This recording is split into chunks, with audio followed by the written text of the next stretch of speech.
guys doing? We're in Popeyes. Yo, Popeyes? Why are you eating Popeyes Popeyes? is fucking awesome.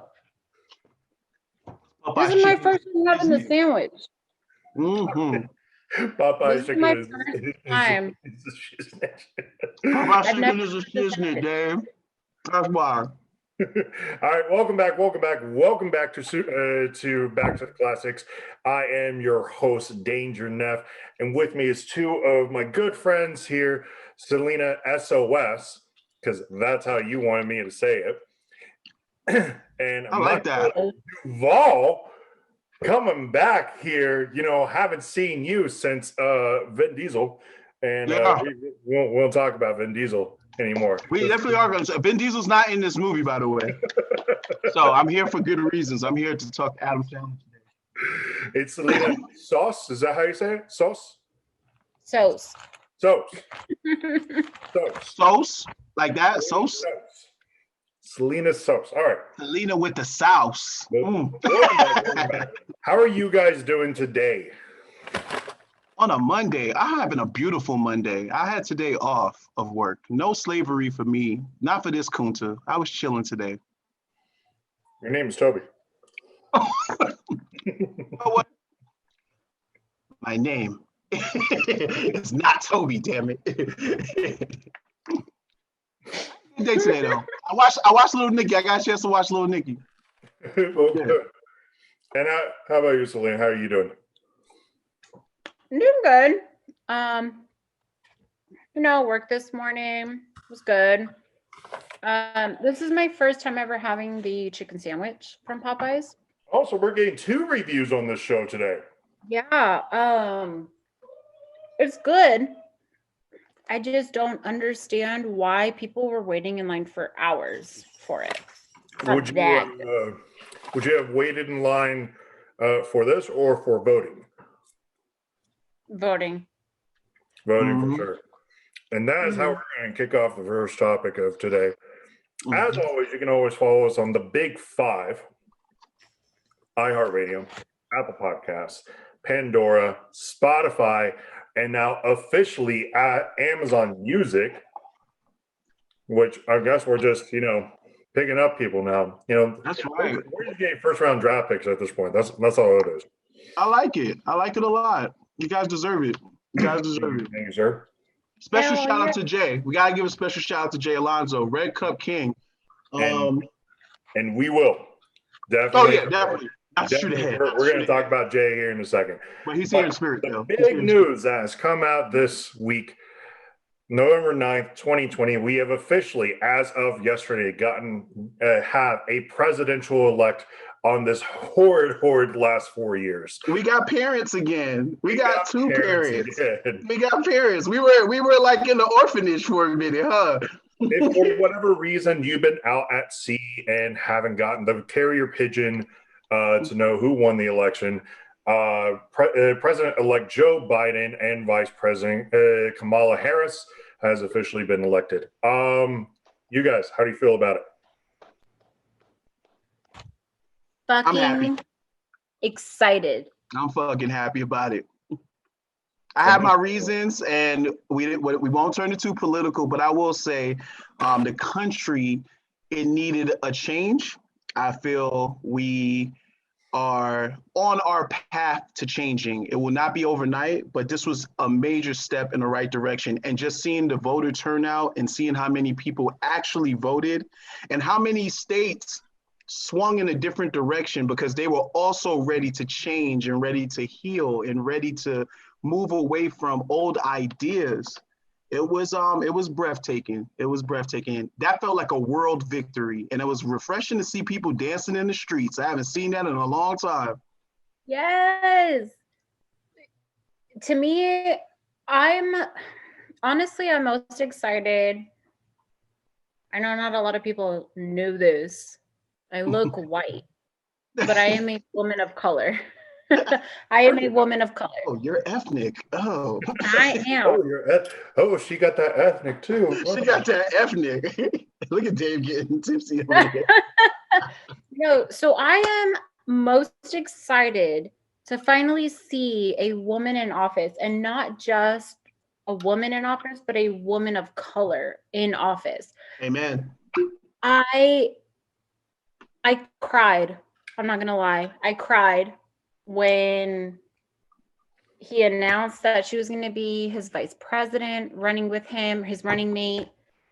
And I cried a shitload when I heard that they won, because I'm so excited for women. I'm excited for people of color. You know, okay, that's enough, because I'm gonna start crying again. No.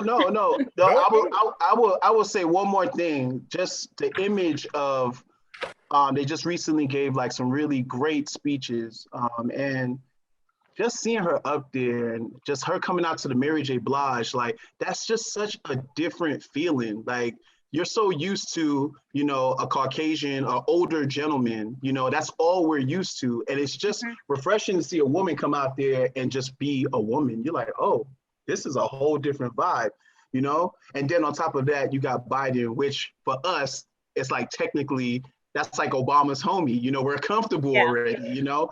And then it's the things Obama. It's basically, you know, so there's so much soul and there's so much culture and there's just so much there's so much diversity in what's happening right now. And it's exactly what's needed, you know, because we got too comfortable with not having that. And it's kind of time to remind the world that anybody can be up here. Anybody, you know, come on, live your dream. You can one day be a vice president. You can one day be a president of the United States. So I think it's beautiful for America. America needs this right now. This election was insane. And watching the election results was one of the most mind-blowing. Anxiety. Oh, man. I was up till like 2:30 in the morning. So I could tell you because we were texting at one point. Like, you know, like just talking about like future movies, and I'm like, oh, Biden took over Wisconsin or whatever, right? And I'm like, what? It reminded me of Bloodsport. Okay, how, like going in into the final fight, like you know, Biden's kind of swinging out there, and then Trump throws sand in like his face, you know, making it seem like it's whatever. Biden's all blind, you know, trying to figure out where he is. He just calls his training and recalls his training with Obama, you know, blindfolded, and then suddenly comes out blind and starts swinging and whooping the shit out of Trump like out of nowhere. It was a come from behind victory. That was a perfect analogy, by the way. Bloodsport's one of my top 5. Jean-Claude Van Damme, baby. Jean-Claude Van Damme. It's in there. But that was a perfect analogy. But you just didn't see it coming. Man, Arizona, remember Arizona shook us. First you was like, Arizona, okay, we see y'all. Like we wasn't ready. Cali, I kind of figured, but Arizona took me on. Cali was fine. The shit that was getting me, and I know it was getting you, Duval, I know it was getting you, Sloan. Nevada counting? The Nevada memes were too. They wanted to stop.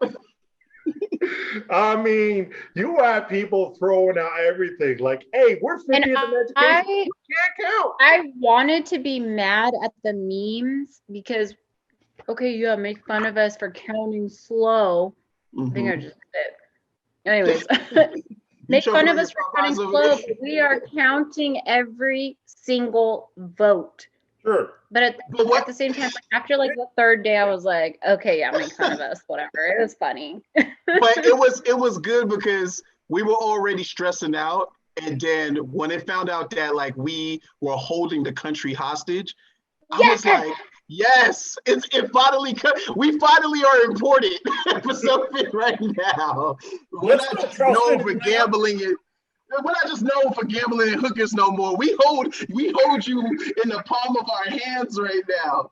We're holding you on the table, country future, just like we're holding you at the front desk because suddenly you can't afford to check out. Yeah. I love it. Or I don't want to get You too got deep. rickrolled. You got You got rickrolled. I don't want to get too deep into it because obviously, the MAGAs, there was one side saying stop the counts, and then there was other ones going keep on counting. It's like that's what they're doing. They are counting. Stop counting. Scream at them any louder. Counting.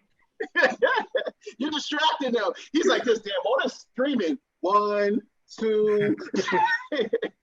Every time you say that the name of my state is Nevada, we start over. We start over. Out faster. You know what? I'm gonna start counting slower. And what's crazy is the memes ain't gonna stop because he still gotta leave, and the memes are gonna be beautiful. Like I'm just waiting. My lips, they just salivated because I already know the internet's gonna be spicy this whole week. This is gonna be wow. This is gonna be good until January, y'all. This is gonna be good until January. And to my fellow MAGA contributors, because I think MAGA and Republican are two very different core people. Yeah. To my MAGA supporters, I am sorry you lost. I am sorry you're having a hard time coming to terms with that. 2 years ago, Fox News was calling all Democrats sore losers. Yeah. And the honey, or I guess you could call this the tea, tastes really nice here in 2020. Mm-hmm. I have sunscreen. I don't have tea, I have sunscreen. Yes, please drink that. Yo, you shouldn't have told nobody. They would have been like, did she drink sunscreen? So what else is going on? As you guys would know, last week we made a huge announcement on Jay and what the status of or really 2 weeks ago we made an announcement on Jay and what the status of that was going to be. I paid a visit to Jay on Saturday. He was in good spirits. He has a really nasty scar that goes from here all the way down. Surgery was successful. He was to be released today. However, literally right before this call, I was able to get on the phone with Los, and apparently there's some complications with the blood clot that's on his arm. They're still trying to figure out exactly what is going to be there. So it looks like release is still going to be a little bit of time. But in terms of where we're at with Jay, at least surgery-wise, he is good. Whether that means he needs to have a surgery on this blood clot, that may actually be the thing. I can tell you right now, the love and support that he's had has been outstanding. When I walked in, he was already on the phone with like 8 other people, all FaceTiming him, including his pops. And as I stayed there, like his girlfriend showed up, and then his pops called him as I was leaving, and then a cousin of his, Sarita, called. So we thank you all, really. I want to thank everybody who's gone out of the way to show love and support. I don't want to say that we're completely out of the woods yet, as a new problem has arose, but I can tell you that he's in a much better place than he was, say, 2 weeks ago. So that's the update on Jay. In terms of when he's going to be coming back, again, we're still looking at that 3 to 6 month time frame. And really, it's up to Jay. It's whenever Jay is ready to come back. Either way, he has a spot here. But unfortunately, the sad news I kind of have to get into. A couple of big celebrity deaths have happened. The first one being Sean Connery, which I didn't say to you guys on the news. And Connery was my boy. Like that's like what I grew up watching. I watched The Rock. I would watch Indiana Jones, In the Name of the Rose. Like Hunt for Red October. Oh, Hunt for Red October. Hunt for Red October. That's my shit. When Connery passed, and I had a feeling that big name was going to pass. And when it came down that was Connery, I was very sad, but at the same time, at that point, he had already had a very fulfilled career, and he had been out of acting since League of Extraordinary Gentlemen. So he wasn't coming back. I don't blame him.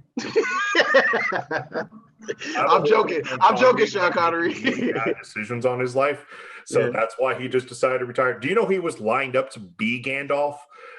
Yes, and he turned it down. And don't get me wrong, Ian McKellen is Gandalf, and he nailed it out of the park and whatnot. But come on. Come on. I didn't even see Sean Connery doing it, but I would have been there for it. I would have been there for it. You're wow, but I would have enjoyed it. Trust me, no one was gonna talk shit about it. They would have been like, "Okay, Sean Connery, okay, Sean, you're doing your thing. We ain't passing." So, and that's the first part of the news. Do you guys have any comments on Sean Connery? For Sean Connery passing, I grew up with him being the primary Bond in my household. My grandfather watched a lot of James Bond movies. That was his jam. And we didn't have cable when I was younger, so all of the Sean Connery, all of the you just taking this big ass bite of this sandwich. All of the Sean Connery James Bond films were the ones that primarily came on TV. Those always came on, like the Never Say Never Agains and Dr. Knows and all of that. Roger Moore, I never really seen a lot of the Roger Moore ones. I'm making that confession now. Yeah, definitely. Which James Bond sometimes can be campy, you know, but some of those beginning Bonds, like the ones that Sean, the gravitas that he gives that role, he's definitely, to me, the best Bond, in my opinion.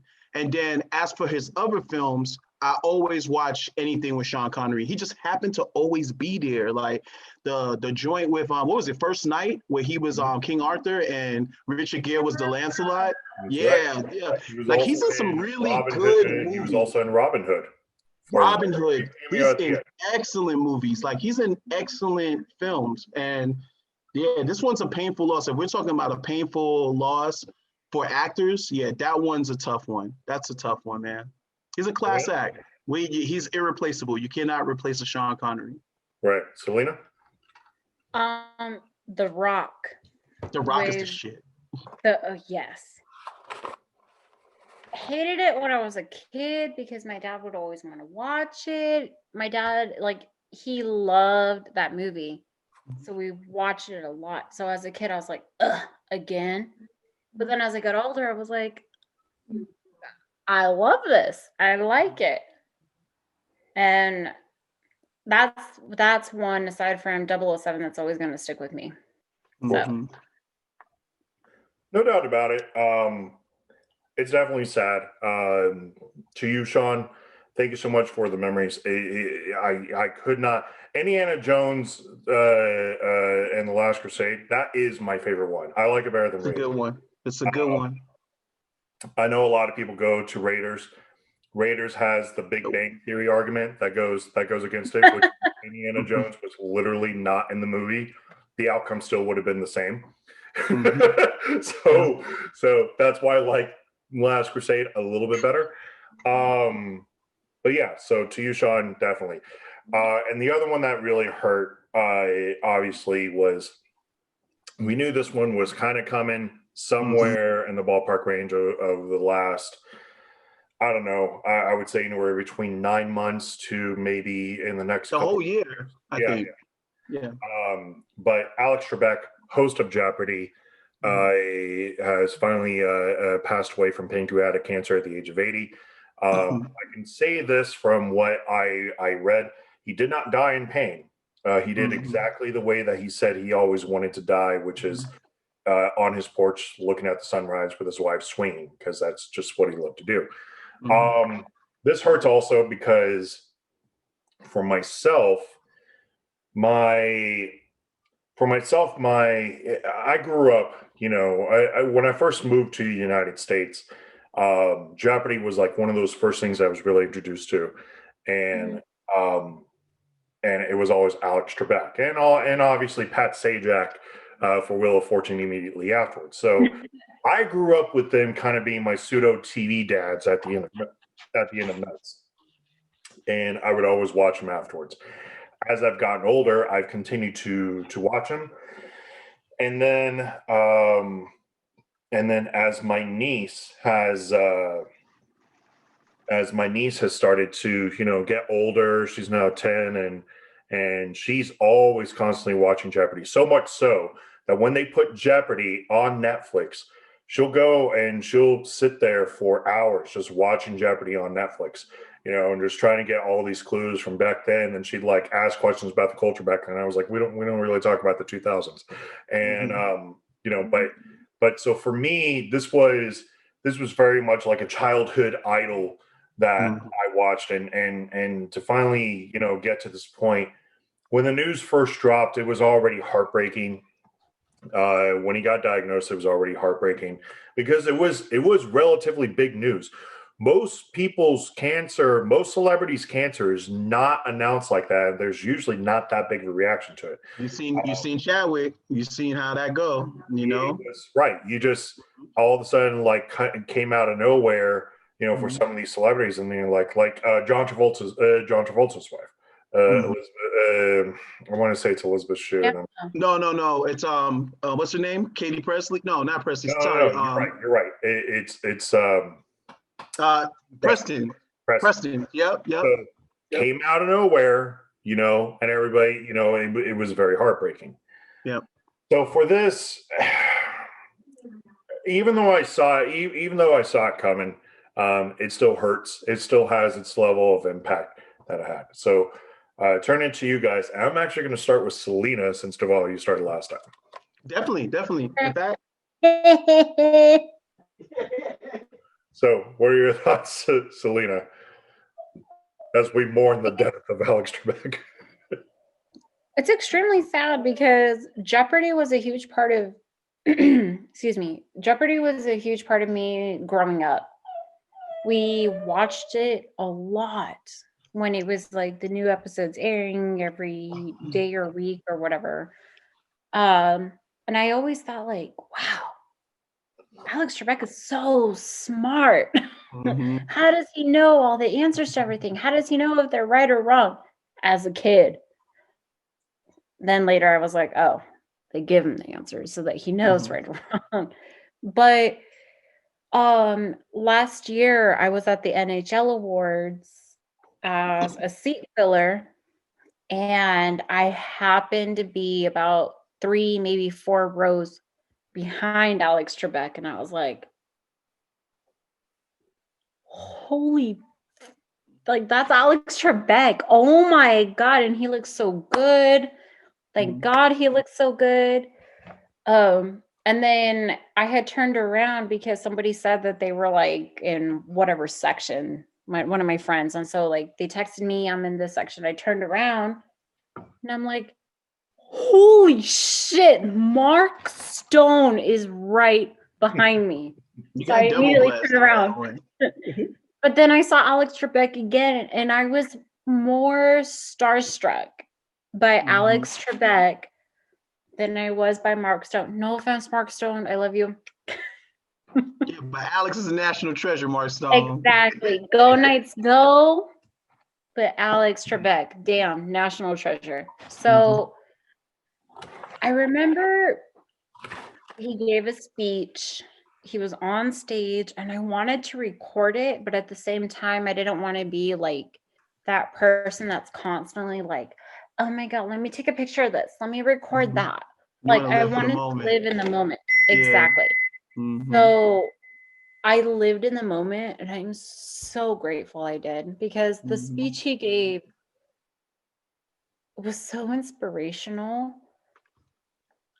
It was touching. It was lovely. It was graceful, so classy. And I'll never forget it for the rest of my life. Just the words that he spoke. Amen. Amen to that. So rest in peace, Mr. Trebek. First and foremost, I'll say rest in peace to Alex Trebek. The only reason, in fact, I do one better, because between Jeopardy and between Wheel of Fortune, because they used to be back to back on ABC, because I'm from New York, so I know things come on different channels on different coasts. That was my jam. At 7 o'clock, I got my Wheel of Fortune, and then I got my Jeopardy. And half of them answers I knew. And I think I was using Jeopardy to test my IQ half the time. And the classiness and the gravitas and everything about Alex Trebek, he just looked like he knew everything, you know, even though, like you said, spoiler alert, obviously they're giving him the answers, you know? And then I know you guys have seen White Man Can't Jump. When Rosie Perez makes it on Jeopardy and she had foods with the letter Q, that's my jam. Because if you ever made it on Jeopardy, you're just hoping that you're going to get that one column that you can kill, that you can destroy, and you'll get your daily double, and you'll get all of that, and you'll just murder the whole scene. For most of us guys, that's sports and video game history, but you know, whatever. Yeah, yeah. And what's funny is Alex Trebek always makes fun of people whenever like pop culture's involved. He'll tear your ass up, but it's a dry humor though. It's always a dry humor, and that man will crack smiles every once in a while. But he would roast you, and you got roasted. And the audience is laughing, but Alex Trebek is straight faced, like, yeah, I roasted you on the show. What's good? All right. And your answer is wrong. Moving on to the next thing. I'm sorry. Go ahead. Oh, no. I was gonna end it like this. Alex Trebek is definitely gonna be missed. That is a part of America that is irreplaceable. And I hope that Jeopardy continues, and whoever replaces that, which he cannot be replaced. Whoever replaces Alex Trebek carries on that Jeopardy legacy. The same way Drew Carey is carrying on with Price is Right, you know, in terms, because, you know, Bob Barker is, whenever we stayed home and we were sick, we were watching Bob Barker, you know what I'm saying? So definitely. So I will hope that somebody that fills that role for Alex just respects it and bring the same type of energy. And lastly, I think it's interesting that Celebrity Jeopardy on Saturday Night Live, you know, obviously the big kick of Saturday Night Live Celebrity Jeopardy is Sean Connery and Alex Trebek always going at it. So it's kind of wild that we lost them both. And then now you're watching Will Ferrell, and that dude is funny, by the way. Is it Daryl Hammond? Or don't tell me that Will Ferrell's going to die. Like, please don't. No. Stop. No, I'm just saying that those two is the reason I will always watch like Celebrity Jeopardy, because they will always go at it, the Sean Connery and the Alex Trebek. So it's like they're always going to be together, synonymous with each other. So losing them in the same week, you know, that speaks volumes. And that's it. That's all I got to say, man. He's going to be very missed, man. That's a part of your childhood, and that's just a part of America. Selena, final word. I was just gonna say that, like, I always thought Alex Trebek was so smart, but he had the answers the whole time. As old as this game show is, Concentration, I was recently introduced to it by my mom a few years ago. He was super smart on that show too. Mm-hmm. Like, it's one of those that, like, you know, you kind of play like the memory, the contestants do. They're like calling out different squares or whatever, trying to pair them to win a car, to win this, to win whatever. But the questions that were asked to get to that stage to play like the memory part of it, holy shit. Like, even if I were to have like stray days in history, or if I had stray days in government or whatever, even with, you know, pop culture, he was like this to tell them yes or no, you're wrong. And I'm like, I didn't even have a chance to answer. But no, as stupid as I sound. Concentration was another one, still is another one that I love watching reruns, and it was a lot of fun. All right, let's get into today's movie and why the hell we're drinking out of flask and we're eating Popeyes, because I usually have a rule that we don't eat or drink on the show. I was like, broke the rules today. I'll tell you why. It used to get so bad with like soft drinks because somebody would slurp out of a straw. Like what you're about to do. Okay. And all you heard was that on a mic. Look. Okay, you are finished. I will mute you from now. You're done. You have just did the Pulp Fiction Sam Jackson. Did my man drink all his drink and they gave it back to him? You know why we're here?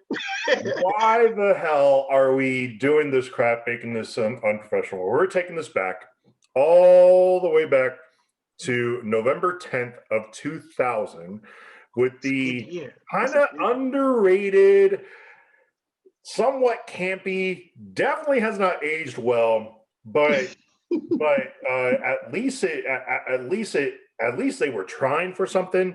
Little Nicky, original release date November 10th of 2000, shares opening weekend with Men of Honor, which Duval was throwing that out there, but I'm not a fan of that movie.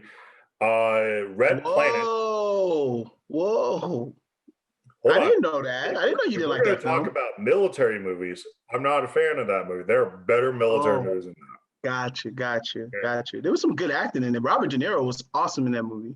Yes. So I would also. November 10th, we're like 1 day shy of 20 years.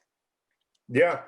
I feel old. The minute he said 2000, 20 years old. Oh God, this movie came out in 2000. It also shares opening weekend with You Can Count on Me, Kuruk Shiktar, and Looking for an Echo, which none of those movies did well. Little Nicky, good. Rotten Tomatoes scores on this is a 22% by critics and a 56% by audience. Duval, is that fair?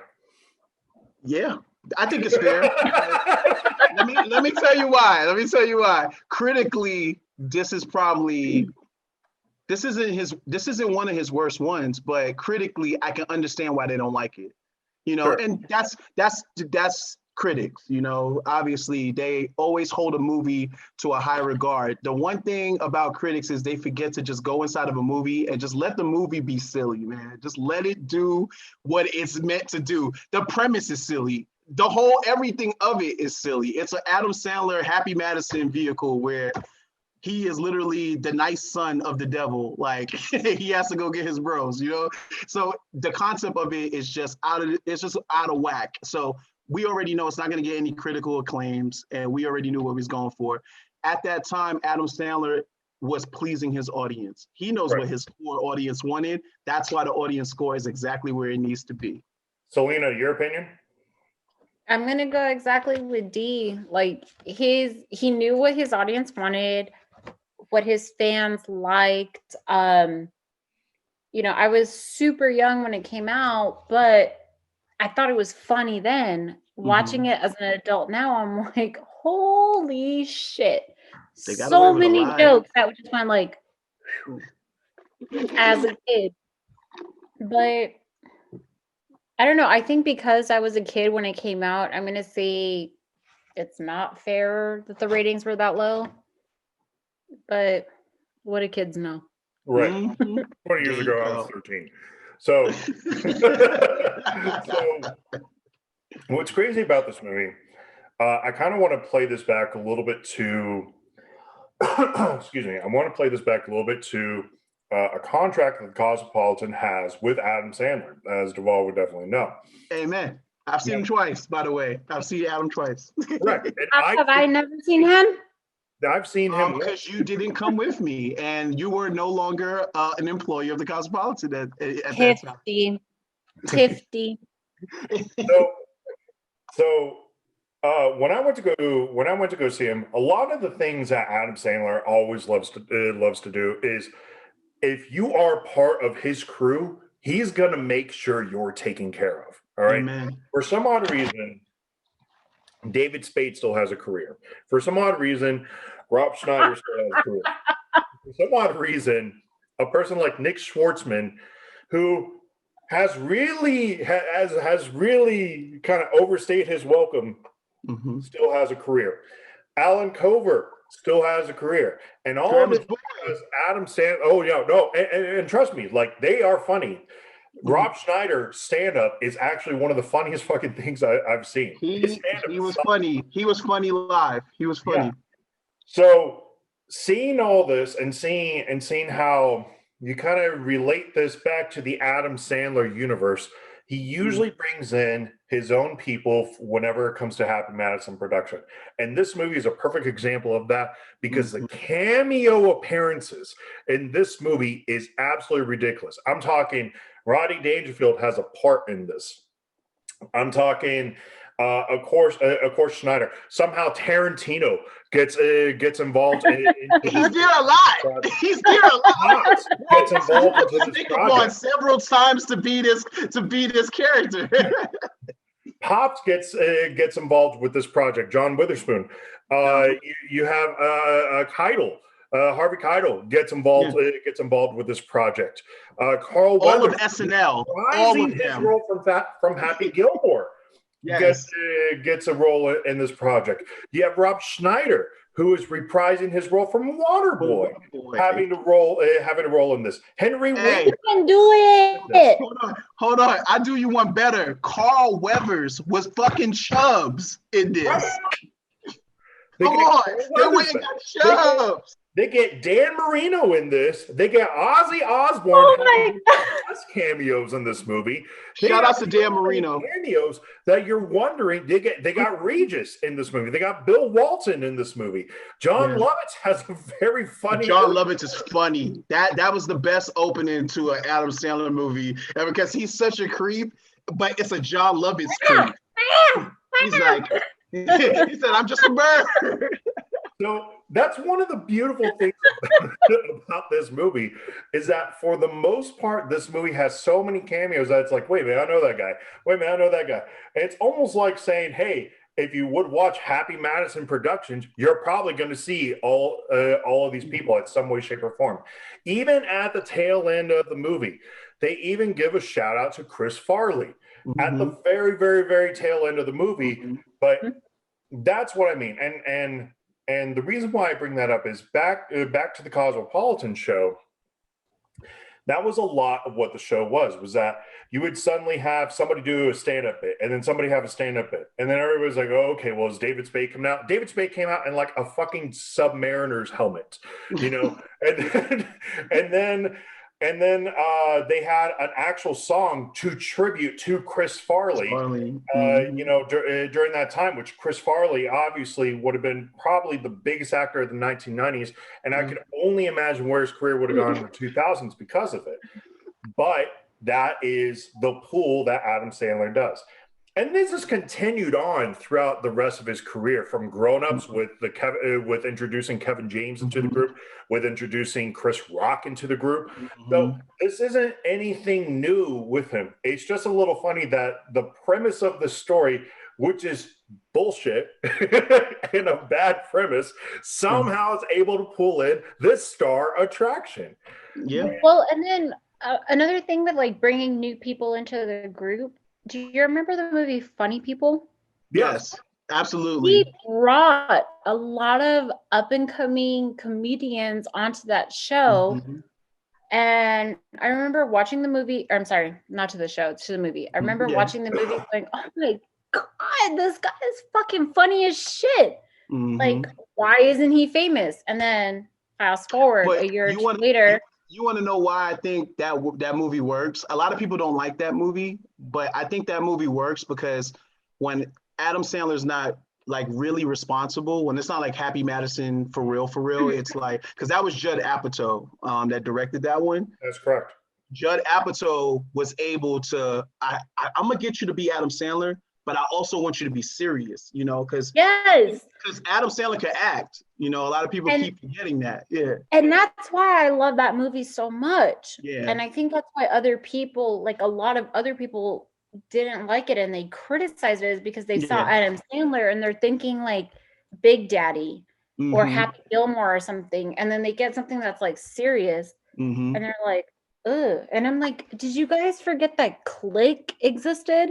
Like that shit was funny and serious and super sad. And the message. Rolled my eyes out. Beautiful. The message is beautiful on Click. Exactly. So with Funny People, I loved it because it was funny and sad and heartbreaking and then like gut wrenching and anyways. Which You nailed it. You nailed it. I'm glad you really brought that one up because Adam Sandler is known for doing what I like to call Adam Sandler things inside of films. Little Nicky is in that box of, and I was talking to Dave about this the other day. Little Nicky falls in that box of Adam Sandler's doing a character right now. Like Waterboy is a character. This is a character. Little Nicky's a character. Not Happy Gilmore. Billy Madison. Billy Madison is dumb. Yeah. You know, he's playing a dumb fucking older kid. Like Adam Sandler knows his niche. He's like, I'm gonna be this character and I'm gonna be this character for the whole movie. It takes a lot to be silly and be commit to doing this the whole time.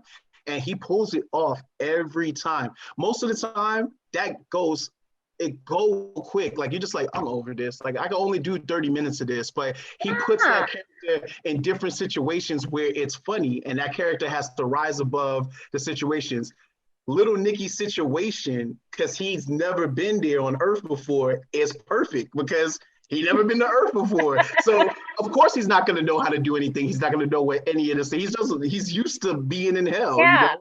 And Adam Sandler's career can be summed up in basically 3 parts. When it comes to his actual comedy Adam Sandler movies, right, he's always the grown-up idiot, right? there He's you go. the grown-up idiot, and usually with a dumb voice. This movie has the worst accent from Adam Sandler. And but because he got hit in the face with a shovel. There was exposition. There was exposition early too. We didn't ask for the exposition. He literally. What's funny is the guy that's talking to him with the horns, like the uncle character, basically. He really, honestly, was like he didn't ask him none of that shit, and he just gives him exposition. Okay, that explains why my face is like this and why I talk like this. So beautiful. Look at this portrait. Yeah. Oh. But this is how I look now because so-and-so hit me in the face with a shovel. and this is how I look now. And I've accepted it. The second of Adam Sandler movies. The second of Adam Sandler movies is the Adam Sandler movies that he's purely the actor and not the producer of it. So that's where you get your uncut gems, which is insanely nerve-wracking. He was an executive producer in this one, though. Well, this is whenever you see Happy Madison, that's him. That's all of them. It may have a different director, but I promise you, Adam Sandler is part of the creative process the whole time. Right. Of like every. Dave was right. Continue, Dave. You was right. So in the serious roles, and those are, in my opinion, some of my favorite roles. Reign Over Me is amazing, right? It's definitely Bob Dylan. Punch Drunk Love. Fantastic film. Yeah. That movie just warms me up because it's so dumb, but it's so great. But it's so dumb, but it's so great. But there's a urgency in that film. Like there's an urgency. Like they create like a tension, and then it builds up, and then when he finally meets up with Philip Seymour Hoffman, it's like, okay, this movie had a destination that it needed to get to, and it was crafted perfectly. And it was the Adam Sandler. I honestly don't see anybody else in that role now. Like I knew that was for him. He wrote that for him. You could tell. Like that's his shit. Yeah. The third of Adam Sandler kind of films is the Adam Sandler film when he decides to say that a studio needs to pay for my vacation spot. So he goes to these on-set locations to film an actual movie for like 3 months, takes his whole family there, but really they're on vacation. And it's supposed to be funny, but it's like, bro, did you guys just pay this guy to be on vacation and then just film him? Because that's all this movie is. It's not funny. None of these movies are funny, but we're in a vacation spot, and that goes for grown-ups. Grown-ups too. Just go with it. The other movie they did with Jennifer Aniston, like they're not funny. Yeah. But you're talking about the vacation era. You're talking about vacation era Adam Sandler movies, and I know where you're going. Just go with it, and we're not going to talk about Jack and Jill. We will not go there today. No. That's not a movie that we talk about.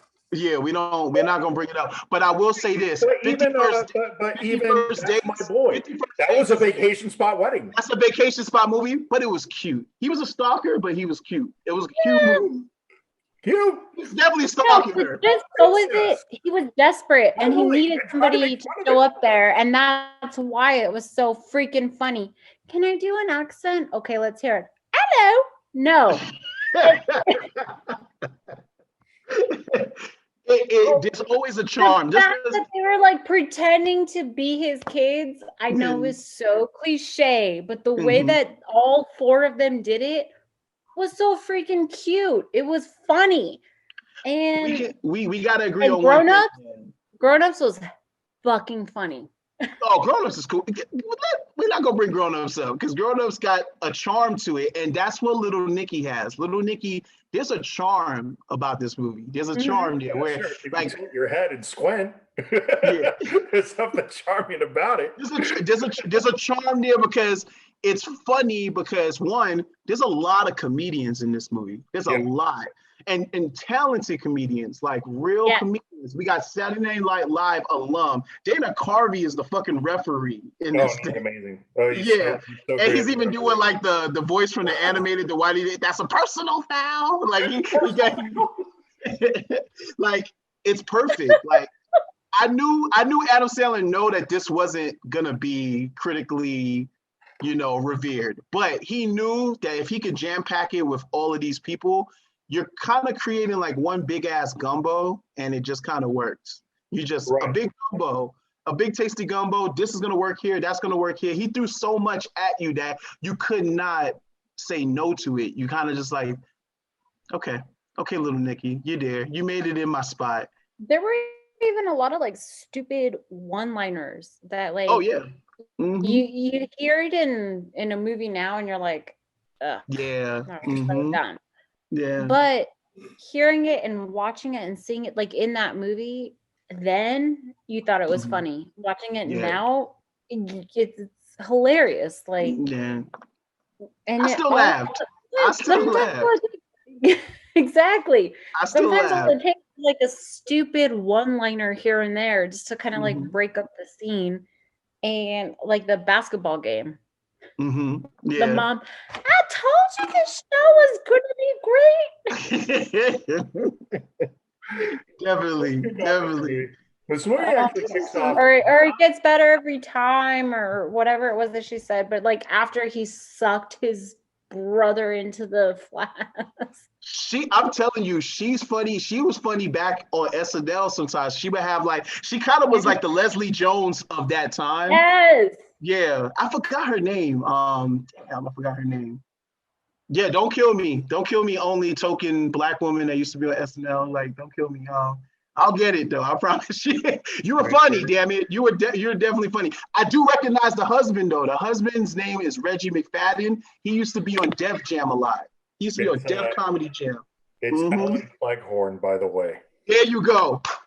How'd you remember that? How did you remember that? You like that cast. My memory is not nearly as bad as some people like to point out. Oh, hush. Oh, hush. All right, let's kick this movie off. This movie really begins not with this incredibly creepy scene as a mother and son walk in, and sitting in a tree as a mother who's apparently who's implied to be single. It's implied that she's single at least. Goes and begins to undress and to change into whatever outfit that she's changing into the evening, be it her PJs or sweats or bathrobe or whatever, right? That's what she's changing into. Sitting in a tree with a lunchbox, a picnic basket, a yogi picnic basket on the tree. He had this plant. He'd been sitting up there for some time. He had red wine. He had like one of those rubber donuts underneath his ass, sitting on the tree. His binoculars. Chilling. Dude, you're like 10 feet away. You're 10 feet away from the window. Like, and the reason why is because the kid hits you with a slingshot. Sitting in there is John Lovitz, and John Lovitz is just being absolutely... Dave, hold on, Dave. I gotta say this, Dave. He had her phone number. He called the house. Yes. This man deserved to go to hell. He deserved to go to hell. He not only had her number, he had her number in an early 2000s cell phone. Come on. I'm pretty sure that was a rotary. I'm pretty sure he had a rotary sitting there, hooked up to the telephone branch, ready to go. Saying their calls, and of course is called out for being a perv and gets shot out of a tree with a slingshot from the kid. Dennis the Menace style. I love it. Find his way goes into hell, and hell in this case is a portal that immediately introduces you to the gatekeeper, who is played by Kevin Nealon, who plays one awesome. of my favorite roles because of something that happens to him. and Lovett's kind of hangs around here for a little while when we finally get the introduction to Harvey Keitel as Satan, as he's getting ready to make big preparations for who's going to rule hell for the next 10,000 years. And his sons are played by, of course, Tony Lister, who I actually met when I helped him out buying tickets for a show, and he was shady. I'm just going to say that. Did you just call Debo shady on the show just now? Debo is shady in real life. He was born for that role. Are you calling Zeus from No Holds Barred shady? I'm calling main prisoner from Dark Knight shady. Are you calling the president of space? Is that what you doing right now? He was a president, damn it. Shady in that too. Oh, tell me he wasn't super shady. Oh no. Yo, I don't know about this one. That's risky what you just did.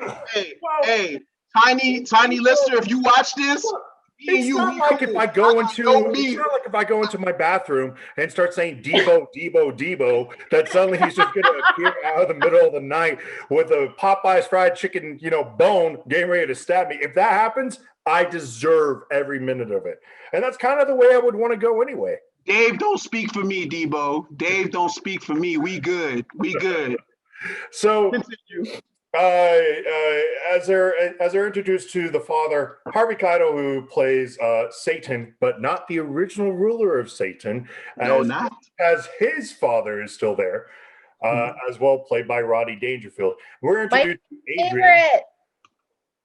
We are introduced to Adrian, who's the most devious of the bunch, Cassius, who's the cruelest, and then there's Nicky, who's the father's favorite. And Nicky is a good boy. Nicky is played by Adam Sandler with probably the early 2000s emo haircut that comes over with a jaw that just kind of goes like this. Like this for 90 minutes of the film. You know who he looks like? Has anybody ever watched the TV show Preacher? Yes, I have watched Preacher. He looks like Arseface. He looks like Arseface. He looks like Arseface. I'm sorry. He has the same exact talk of Arseface with teeth. If he had no teeth, he would speak exactly like Arseface. Can we shoot little Nicky some bail? Man, he tried to go. He went for it. He tried to do something different. He went complete left field with this. He gave you a new accent. He gave you a new face because he had to really hold the face the whole time. There was times where he's on the ground and his face was still screwed up. I said, Adam Sandler is committed to this little Nicky. He committed to this shit, So I remember at one point watching it for the first time, like, damn, did he really get hit in the face with a shovel? It didn't move. He committed. I got to give this man some points on it. So, of course, as we kind of get a little bit of the interactions of Adrian and Cassius claim that Nicky's mother is a goat, and they torment him by controlling his body with their minds, which is a power that they use very frequently in this movie. Nicky, of course, has a speech impediment and a disfigured jaw from being hit in the face with a shovel. Having been the Prince of Darkness for such a long time, Harvey Keitel decides to assemble him, and then he basically says, "You guys aren't ready yet to take over. I'm going to rule for another 10,000." He hits him with a Donald Trump real quick. I'm not fucking going nowhere. Right I ain't going nowhere. You're going to have to drag me out of this motherfucker. They said, oh, really? All right, we going to Earth. Duval, are you literally saying that the Devils is a representation of the liberal agenda in this case? I'm not saying anything. All I'm saying is I find it ironic that seems to just have a little bit of commonality with what's going on right now. That's all I'm saying. Continue, Dave. So pissed off by this decision, Adrian Cassius said, you know what, fuck it. We're going to go ahead and rule Earth to create a new hell by possessing religion and political leaders and, of course, New York City. And it is super effective. It's like a Pokemon thing. It is super effective because, of course,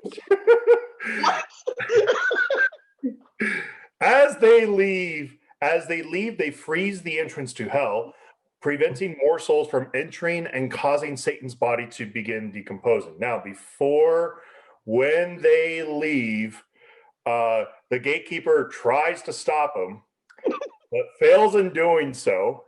And of course, immediately goes to tell the devil. And at this point, you hadn't really seen anything evil by the devil. The most evil thing that he did was find the largest pineapple he could and shove it up Hitler's ass while he's wearing French-made tutu, which that's not evil. Like that's fine. It needs to happen.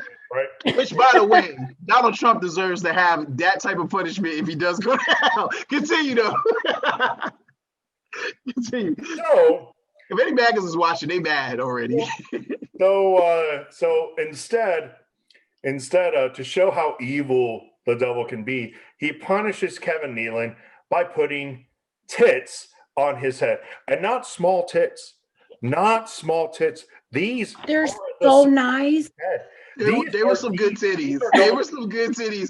And what's crazy is I was looking at them and I said, those nipples, they put nipples in the movie too. So they were really they were like antennas hanging up here.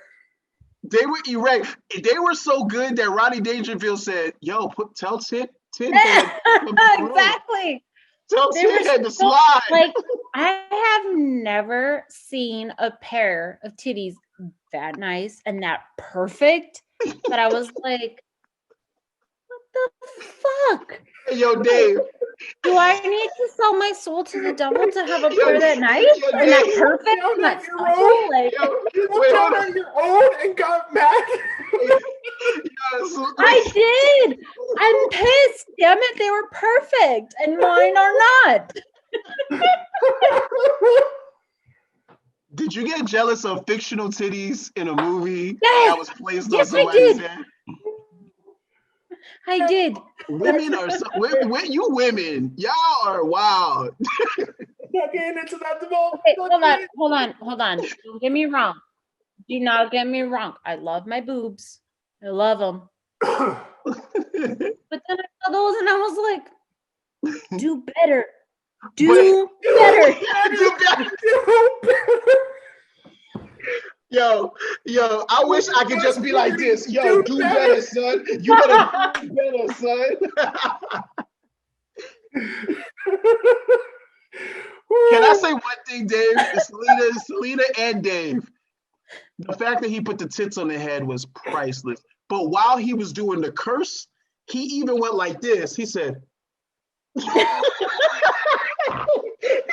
he literally had to shape them shits before he threw them on there. Like he knew the type he wanted. Priceless. He already knew that man's punishment. He knew that man's punishment already. He said, I don't want to kill him because we do need a gatekeeper. We'll put some fucking tits on his head. It ain't gonna be. It's not gonna be just would really terrible. brighten up the situation. Good tits. I don't want to kill him, but titties really brighten up my situation. I'm about to dissolve. And then I love the part when he said, hey, yo, Ted, go to my dad's room. So, to stop Adrian and Cassius, Satan sends Nicky to hell with a silver flask, hence the reason why we have these flasks here. that traps whoever drinks from it inside. And Nicky is so naive that the first thing he goes is he's popped up in the underground tunnels of the subway system of New York. Mm-hmm. And he immediately tries to talk to the first thing that comes through there, which is a bright light carried behind a lot of metal, and gets smashed into this thing, dies, and goes back to hell. Which makes me curious, why did he go back to hell? Like, there was exposition, Dave. You weren't paying attention. Tell him, Selena. He wasn't paying attention. Because he was fucking evil at the time. Also, there was exposition. He was born that way? Stop. There's exposition, Dave. Yes. They said, I don't want to ruin anything. He said, what happens if something bad happens to me up there? He said, what's the worst that's going to happen? If you die, you're coming right back down here. They gave you exposition dump. But it doesn't make sense. It doesn't make sense. You're telling me. Come on. It does. And I can't say why it makes sense because then it'll ruin the end of the movie. But there you go. And also, this isn't regular hell. This is Happy Madison hell. They got different rules. They got different rules, Dave. Different rules. There are no horror movie rules, David. So there's Happy Madison rules. And the best way that I could describe it, Nicky has trouble staying alive. Okay, for whatever reason, every rule that possibly could have went in there, he has killed several times, goes back to hell at least 2 more times, returning to New York each time. When he finally meets up with a bulldog named Mr. Beefy, who is played by Robert Smigel, which, pop quiz, who is Robert Smigel? It's my boy. That's my boy. That's my boy, Triumph. It's Triumph the insult dog. So, of course, he's playing Mr. Beefy, of course. So, Triumph the insult dog rents an apartment from an actor named Todd, who's played by Alan Covert. Love Alan Covert. And falls in love with a design. And in the process, we get the introduction also to Patricia Arquette, who is playing Valerie. We also get the introduction to one of the first and probably funniest cameo in this, John Witherspoon, as he says, "Hey, can you hold my flash? Can you hold my flash?" And Witherspoon, because he's oh no, actually I'm wrong. What happened is Nicky gets so tired he decides to take a nap in Central Park because nothing bad ever happened in Central Park. And Witherspoon just straight up robs him. So Witherspoon straight up robs him, right? Witherspoon is gone, and in the process, because the way that Nicky is snoring, which they show Nicky sleeping a little bit too much in this movie, like it's a running gag. It's a running gag. They showed it twice. It's a running gag because remember BP sleeps too, and BP they try to tell you that people from hell sleep different than people. I see what they were doing. Exactly. It was a running gag. The first time Nicky fell asleep was on top of the furnace, and he's snoring, but it's like demonic. I love it. I love that part. And the roommate's like, "Oh my god!" The way he run away and runs away.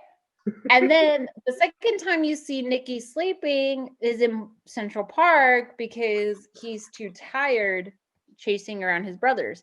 Mm-hmm. That's when he gets mugged. But the dog sleeping was favorite. Mr. Beefy. Was hilarious. Hilarious. La, la, la. He said that is the most terrifying thing I've ever heard. La, la, la, la, la. Oh my gosh. But hold on, this movie has gaping holes. Where are you getting your money from, little Nicky? Because you don't have a job. He's able to pay for pies every day. And the devil's son. Mr. Beefy gave him his bitches. Does the devil spent the money on bitches? No. Which strip Does club? The devil need money? No. Selina? What? No. No, not this What? time. I'm not gonna let you do it this time. No, he What? was able to go. The dog went to the strip club and was tricking ones on girls. Because the devil has money. Okay, Alan Covert made him the roommate way too quick. Way too quick. I'll give you that one. But maybe he was desperate. Yeah, because he was kind of a weirdo. All right, continue. You're right. Hold on. People in 2000s New York still believed in a better world. The Twin Towers were still up during that time. Oh, okay. It was a different world then. So all you gotta do is show up at the doorstep like, you got half the rent? Maybe. All right, come on in. Just because it was before 2001, it was okay to have some random fucking idiot come up to your door and be like, yeah, I'm going to pay half the rent. No. He was No, that's not how that worked. Brooklyn, or he was in Manhattan because of how close his commute was to Central Park, which means that was definitely Lower Manhattan. That was definitely Lower Manhattan for sure. Yeah. Bro, rent in Lower Manhattan for $1,200? That thing had 2 bedrooms. $1,200? First off, that's already unbelievable. That's already a fiction right there. Already a fiction. So, he's telling the truth though. He's telling the truth. There's a lot of I was going like, that's not how this go. Nah. It's like I allow it to be dumb, but don't insult my intelligence, sir. I'll allow you to be silly, but don't insult me. But that's like any show or movie now where it's like, oh, rent's like $900. We'll split it. And I'm like, bitch, I love $900 a month? $900 a month? You can't even live on the east side right now. Yo, it's terrible out here. Yo, the streets is real. That's all I'm gonna say right now. It's real out here. So of course, rent is gonna be unrealistic for a fucking 2-bedroom apartment in New York. In an Adam Sandler movie on top of that. True that. I mean, hey, if Rachel from New York can afford it on, coffee shop waitress wages working part-time, then... And I'm living proof that is not true. You are definitely barista wage is shit. You can't afford shit on that. You can barely afford a car, let alone rent, car, insurance, whatever. A whole everything. So you get this introduction to John Witherspoon as he begins to rob Happy. And he was ready to throw down with, or not Happy, but Nicky. Doesn't matter. They all sound. Hey, no more flask for you. No more flask. You're done. You're done. David, you're drunk. This is the type of shit that happens with Jay and around. We're drinking out of fucking flask. We eat Popeyes and shit. My flask too. Okay. So. You get the introduction to John Witherspoon. Valerie basically chases him off after John, and John is just playing an extension of himself on Friday. That's awesome. He is missed, man. Awesome. He really is. And he begins to kind of fall in love with Valerie, which what does she do? Like, I know she's a student at some art thing, but how does she make money? At a designer school. Isn't she a street vendor? She's a street vendor slash. Yeah, because with no table. Because when she was like, "Oh, I think that's his flask. Why don't you just give it to him?" And he looks at her like, "Oh, well, what are you gonna do about it?" She goes, "Well, I can't do anything, but maybe that police officer will." Yeah, because she was out there in the corner too. Exactly. What was she selling? Rugs, or she was selling something? I don't remember what she was selling, but I remember. I thought her items were on the rug. We'll find another corner. You can't afford a table? You can't afford a table? Look, you're able to afford school in New York? Designer school? Look, table Dave, or school? Dave, look, damn it, Dave. You asking way too many questions for Patricia Arquette, okay? This is true. This movie's not... Who also had an apartment, by the way. A fly-ass apartment on top of that. Would you rather pay rent for your apartment and your tuition for school, or have a table in the corner? You feel me? Some things have to get sacrificed. Some things have to get sacrificed. I sacrificed the table. I bet you she was selling ass. Whoa, No. whoa! That's where we're going with this today. Tell me I'm wrong. David, are you serious? Tell me I'm wrong. You're wrong. Did you see the people that were living in her building? They knew what was up, and she had a top floor. And she had a top floor. Hold on. Yo, David. Dave, stop. Yo, was David. that Ron Howard's brother? Was that Clint Howard? It was you're talking nipples? No, not nipples. Was that Ron Howard's brother? That No, looked that's like Ron Ron Howard's Howard's brother. That's Clint Howard. It was Clint Howard. The guy from my Waterboy, who has my He favorite was line in Waterboy, hilarious. because he's straight up like, I am not what you would call a handsome man. And then he does this. Yeah, this was so random for Clint Howard, but it was hilarious. He said, "You want to come in?" He said, "No." Oh. But then knew where Valerie lived. Knew exactly where Valerie lived. Your floor's out, window over. Oh my gosh. Whoa. This movie did a lot. This movie tried it. It pushed a lot of boundaries this way. Or she's selling ass. Your neighbors. She has to be selling ass. I'm sorry. Stop it, Dave. Stop it. Patricia Arquette was not selling ass. She put herself on the blanket, is what I'm trying to say. She's the female counterpart of a little Nicky. She had the big jacket. She was like his equal. Like they were soulmates a little bit. You know what I'm saying?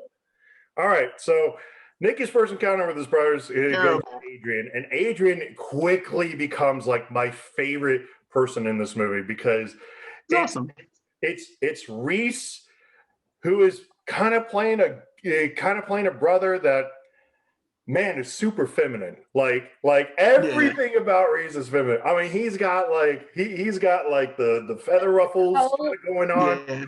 He's drinking peppermint schnapps. The hair. The hair, everything. Hair is got, I knew a dude who looked exactly like that, and I know where he swung. So I'm just saying he was really feminine in this, and it's something I really enjoy. Hey, let's keep it real. In hell, a lot of them was swinging kind of the same way down hell. Every time he went back down there, your boy Ted was getting it popping with your boy. The gorilla. Different species. He said, "Don't tell nobody about this." He said, they were vibing every time he died. Don't say anything to anybody about this. Okay. He said, "Don't tell nobody about this." But the time he came back down and the nipples was swinging. He's got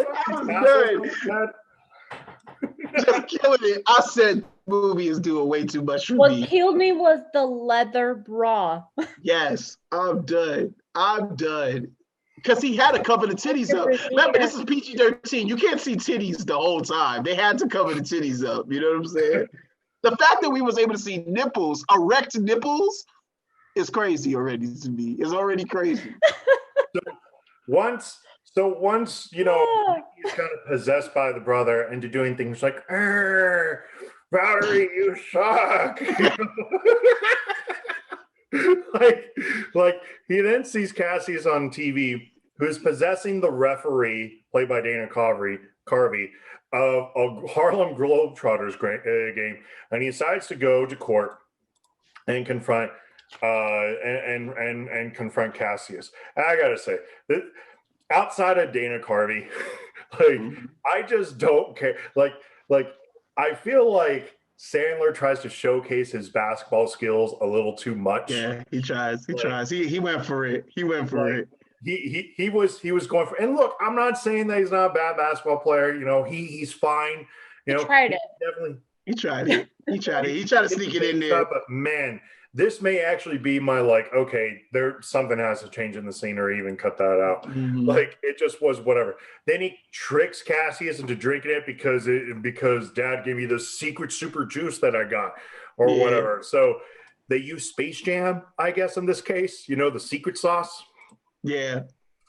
And when he and in the process, Satanist metalheads John and Peter, who are respectively played by Jonathan Logren and Peter Dante. Peter Dante's a man. Like, I love Peter Dante. Peter Dante doesn't even know how to act. Peter Dante is acting like himself in every Adam Sandler movie. Exactly. The fact that he doesn't know how to act is working for him. Peter Dante is like you ever back in the day R&B, like the 90s R&B and 2000s R&B, there's always like 4 people in the group. 2 of them can sing and 2 other people can't sing. Those are the 2 motherfuckers that can't act. He just, you want to be in the fucking movie? Yeah, come on. Y'all just be in the fucking movie. and they tell, just be yourself. Just be yourself. Just be yourself. Dude. But the best part about it is he puts them in funny situations, and they were perfect in this. They were just perfect. Like, they were exactly what they needed to be. Mm-hmm. They were fanboys. They were just fucking fucking fanboys. That's what they were. So they come out as these like devoted fans, right? And say, teach us like everything you know, brother. And they go back to Todd's apartment, which is increasingly getting bigger as he has a full-size kitchen.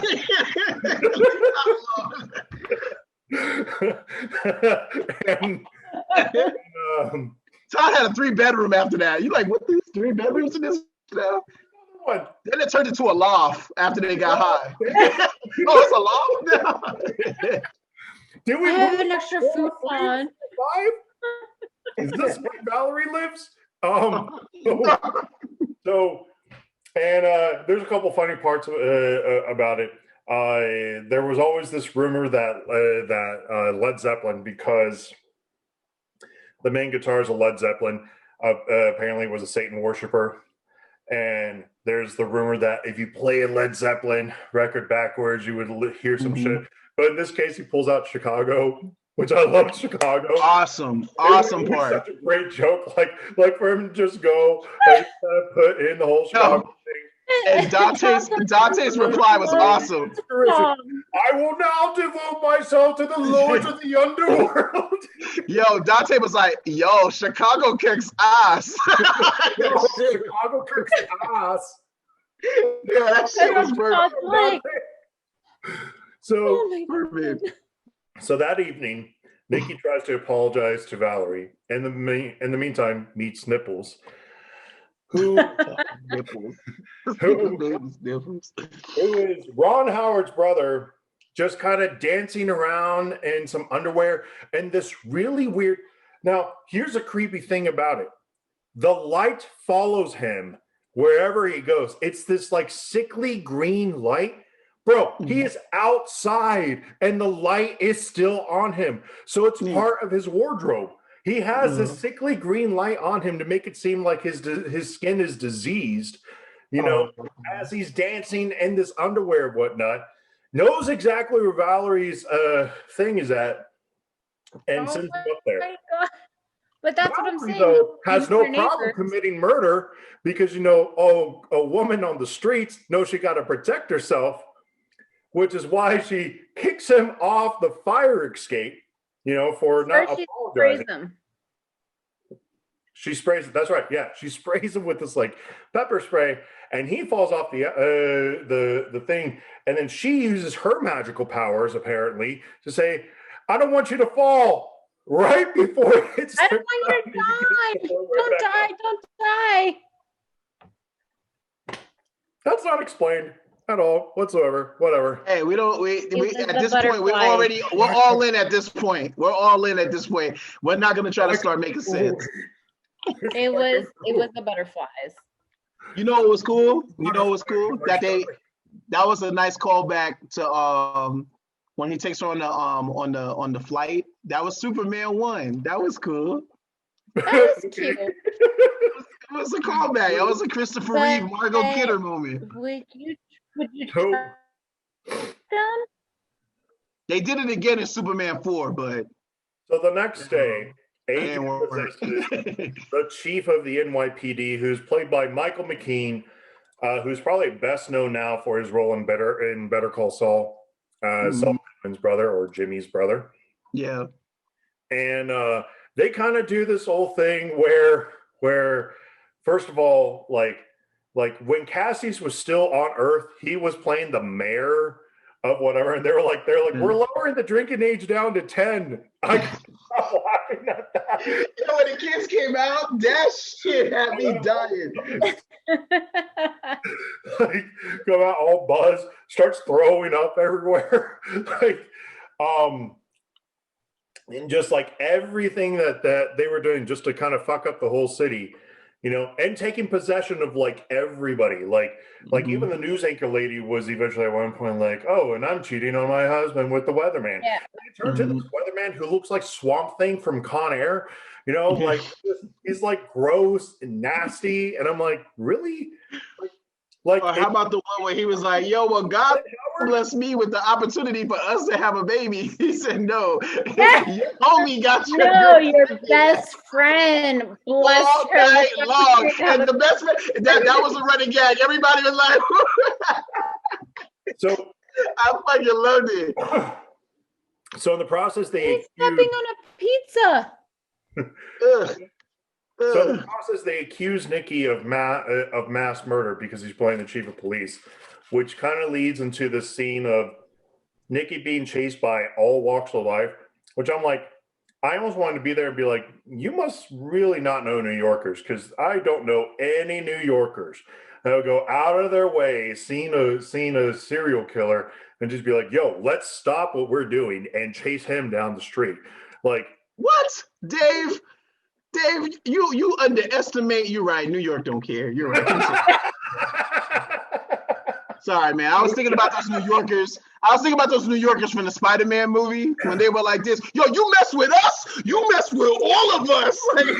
Or in an Amazing Spider-Man, when they started to turn all the cranes together because they suddenly understood Spider-Man's powers so that he could swing along. Like, oh, so you're going to stop him from holding up the Ferris and then catching Mary Jane at the same time? Yo, you a villain. Fuck that. Look, but what about for $50 million? New Yorkers are like the crowd in Street Fighter. I see you're not just here to be cute. She has good knowledge. That's right. They were gonna get paid, Dave. What the fuck do you mean I'm not here just to be cute? Duh. Yo, it's the Hennessy talking. I am proud.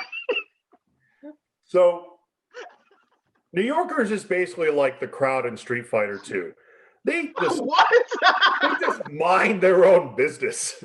Like most of the time, there could be a fight out in the middle of the street, and New Yorkers would come walking by, which is why they wouldn't chase some guy down, aim for $50 million. You know that, because all of a sudden, what did the dumb paraplegics happen to happen? No, they went downhill, which is what happened, and they slam into a bus with a Broadway performance by Chicago. Selina, hey, look. Selina is the voice of reason. Everything has a purpose. Everything has a reason. Those New Yorkers fighting. Everything. There is exposition for everything in this movie. For a dumbass movie, it's very smart, actually. It is. There's an exposition for everything. However. But. Go on. I'm pretty sure paraplegics would not keep rolling their wheelchair if they see a bus in front of them. I'm pretty sure they would break. They would stop. We can't add logic to this movie. Why are we adding logic? That's Adam Sandler for you. If $50 million is on the line, then we are adding logic. Logic ain't in this movie. We can't add logic. That's not fair. Don't do that, guys. I said that's Adam Sandler for you. Yeah. So not knowing what to do, Nicky has Todd kill him, which is weird. Like, it was like repressive. It was he's crying while drowning him. You know, like it was. He always wanted to kill somebody. Yeah. Who was it that he was trying to drown? That was feelings that he had from like a childhood trauma. Yeah. That's what I'm saying. Like, while drowning. That was a backstory for him. We needed an origin story for Todd. Then we got it finally. Not for drowning. I think it would make sense if you pushed him off the building. Right. Because he's upgraded to the 5th floor at this point. Well, those fucking guys. Wait, he's They upgraded to were the like, 5th floor? "Yeah, we'll kill you." Why? Just into the bar. Why do you think his apartment is bigger? How many times we moved Todd's apartment? Like 5 times already? No, but then he was like, put up to 3, oh. he has 5. Which is why he has a nice kitchen. That didn't kill me. It just hurt. That didn't kill Todd, me. I've always wanted to kill somebody. Oh gosh. Hold on, I'm gonna refill my cup. I'm coming right back. So he goes back to hell and asks his father for advice. But his father has trouble hearing because, of course, his ears are falling off, as well as his legs have fallen off, as well as most of his fingers have fallen off. Every fucking thing. This guy has no dick. Like, it's no longer there. Walk back into? This guy has no dick. It's gone. I can see why he's depressed. Hey, so, do better. Do better. Do better. Do better, damn it. Lips, and then there are 2 arms. So his assistants, who are in a panic because the midnight deadline to capture Adrian and Cassie is only hours away, Nicky is sent back to Earth, and they devise a plan to capture Adrian in a subway station. And let me be fair, this is kind of a legit plan because it actually would have worked if one of the guys was sweating, which of course the guy who's sweating just so happened to be Nicky. Why didn't they just use the other guy and have Nicky be something else? Clearly, because it would have been the end of the movie, Dave. Yeah. Damn. So it would have been cut. Okay, you guys are good. So of course, Nicky this time decides to save Valerie from a train while killing himself and Cassius. And Cassius, of course, comes back. But the Not flask Cassius, Adrian. Or excuse me, you're right. I'm sorry. Adrian comes back. Cut off, sir. I'm trying. Okay. So can I just talk about Adrian? Realizes that because the devil is so weak in this form, all he has to do is take over the throne. And I gotta admit, this is kind of badass. Like, he basically like pushes everybody out of the way. And when he goes to sit down, he all has like the hands out like this, slowly goes down. The horns start coming out. I was like, that's what I'm waiting for. I'm waiting for the pure evil to rise up through Central Park, and of course, everybody like shows up like this is some fucking rock concert, Meanwhile, Nicky goes up to heaven, where he meets his mother, Reese Witherspoon, because of course it's Reese Witherspoon. Even though Reese Witherspoon is technically 9 months younger than Adam Sandler, of course, in this movie, she's the mom. Yes, of course. Of course, they couldn't have fun. There has to be hot chicks in an Adam Sandler movie. This is a statement. They already have tit head. What more do you need? We already got Snaggletooth, Patricia Arquette. We don't need no more hot chicks. Come on, man. Come on. Don't do that to Patricia. You're making it. I'm not mad about Patricia Arquette Snaggletooth. I think it's cute. I think it's endearing. Stop. Okay. Don't look at me like that, Dave. Wait, hold on. Wait, Selina, you said you want to touch on Adrian for a minute? Yeah. What about Adrian? What about Reese Iffens that you want to talk about? He kind of reminds me of Loki. He got a Loki vibe. He has a Loki vibe too. And I'm not just talking about a god of mischief vibe. I'm not talking about the accent. I'm talking about the sudden hatred that he has for his father. Yeah. The sudden hatred that he has for his brother. Mm-hmm. And the sudden, I'm going to take over the fucking world. Mm-hmm. Like, watching this movie as an adult, I'm like, oh shit. Like, who does he remind me of? Oh crap, Loki. Mm-hmm. And what an asshole. Yeah. Yeah, that you Like, I think you nailed it. You nailed it on that one. You nailed like it. your dad raised you for these thousands of years or however old you are, and you're gonna hate him because he decides to take the throne Yeah. again or not give the throne to you? Don't you know Privilege. always the kids that backstab you, the ones you take care of, they always do you dirty. Second, they're devils. They're Satan spawn. Of course they're gonna be evil. Fine. I'll give you that one. So I like the analogy though. I do like the fact that kind of remind me of Loki. Got Loki vibes. Thank Continue, you. Dave.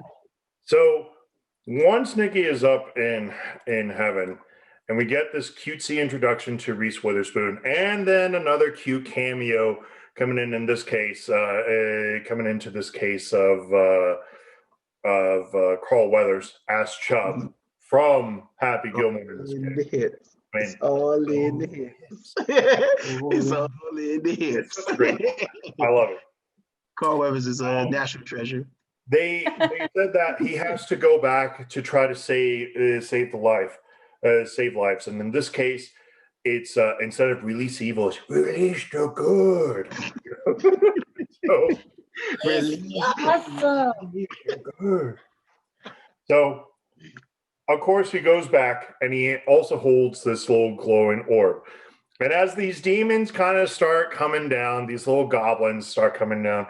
Release the good. And out pops out like these little bunnies, like everywhere. Mhm. And then more bunnies. And then eventually it gets to fucking Popeye's chicken. A giant fucking bucket of Popeye's chicken. Oh, Eat it. You know, you gotta move your mouth up and down, tilt your head back and bring it down your throat hole. but also Wait. back to like release the evil. But back to release the evil, the dog was trying to like tell him in the beginning, like, you have the evil in you. You can make this Coke taste like moose piss. And so he like does it, and the Coke's like this, whatever. Oh, this water tastes like vodka. So Which one of y'all did that? I love that.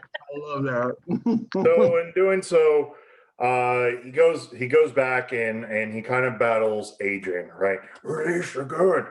And the first thing that pops out is like a squirrel. And then Adrian pops out a rattlesnake. And then something else happens where a midget is involved. And then the midgets fall in love with each other, you know. And finally, like, he just gets pissed off and decides to punch him off this tower of hell in this case. But Mom decides to intervene, and a bed is placed in there. Then Reese drops down, trying to do a Macho Man elbow, and fails. and then they have a pillow fight. Like, Hey, one of the most epic pillow fights though. Nicky was whooping his ass with these Do pillows. not ever underestimate a fucking pillow fight. Let's go. Whenever you had a pillow fight in real life, shit always got real. Especially amongst siblings, because when siblings are pissed off with each other, that's not a pillow fight. That's a fucking cement brick fight. Where am I gonna go? Where am I gonna go? I can go to the left. I can go to the right. Where am I? Oh man! The final transformation happens, and Adrian turns himself into a bat, and not just any bat, a pretty big fucking bat, right? Mm-hmm. And in this case, Nicky only. Oh, actually, I'm sorry. In the process, all three of them wind up in the bottle, you know, and Tony Lister, Debo, you know, finally gets his due and starts whooping ass. Of course, all the New Yorkers are watching a bottle just kind of like flip around, Right? And out pops out Nicky, who then kisses Valerie. And then he's all like, what? No tongue. And come to find out, of course, what? No tongue. so then eventually the butterflies get Nicky out of this bottle. Adrian turns to about. Nicky cracks the orb, and out pops out the most epic cameo in this movie. Ozzy fucking Osbourne comes out of this movie, and using his famous role that he's done in a concert, he grabs the bat out of the air and bites the head of the bat off and spits it back into the flask. But of course, Nicky has to die. And for whatever reason, Ozzy finds like a tablet. Oh, actually, he can't die because he'll go to heaven, so he has to do something evil. So he covers Henry Winkler in some bees. I'm sorry, Henry. Poor Henry Winkler. His cameo was so painful. You see the He was sorry. He was like, really? In Scream, they did not say sorry. No, they damn sure they say, ooh, Scream Queen. Facts. I like that. He's like, sorry, Winkler. Sorry, like Winkler's already been stung by bees. His head's like, yeah, he's already swollen and shit. Gets stung. Tablet comes down, given from Ozzy to Valerie, that kills Nicky, which now means that if Valerie ever dies, she goes to hell now, by the way. So no, she's not the sweet, innocent person you think she is. She killed somebody, okay?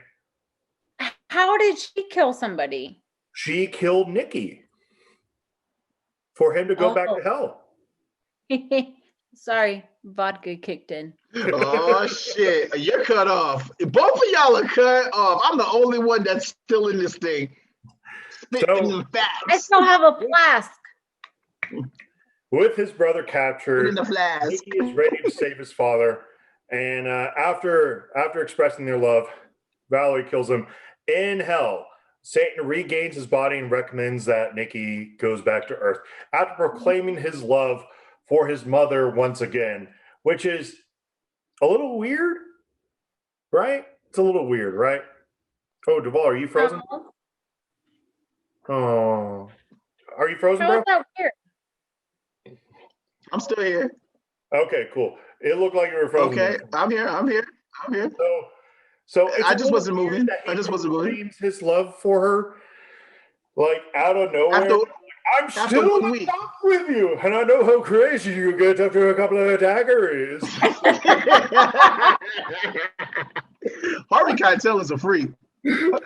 Harvey Keitel is a freak. Devil. You know the devil's a freak. He a freak. He out there making titties on people's heads. So was Elle Woods. I mean, I'm sorry, the angel. Hey, we already talked about this. That's Elle Woods, okay? Hands down. A year later. Elle Woods, attorney at law. Attorney at heaven. Look at that. The film ends a year later with Nicky and Valerie living in New York with their infant son. I'm assuming named Damien. I'm just going to name him Damien. And no, his name was Zachariah. Oh, that's a good one. Who breathes fire, apparently, which means that he totally has half demon blood in him. And we get this montage afterwards of like what happens later. Mr. Beefy finds his ex-girlfriend Heather and have some of the ugliest babies you've ever seen. Right? Those poor rats. Tithead and the ape also have babies also. You know? Oh God, Tithead. The devil and the angel try to make things work out, but realize that relationships don't work. He's recently been linked to Cher, while she's recently linked to her yoga instructor, who is, of course, Chris Farley. And that's really Little Nicky. It's a harmless movie.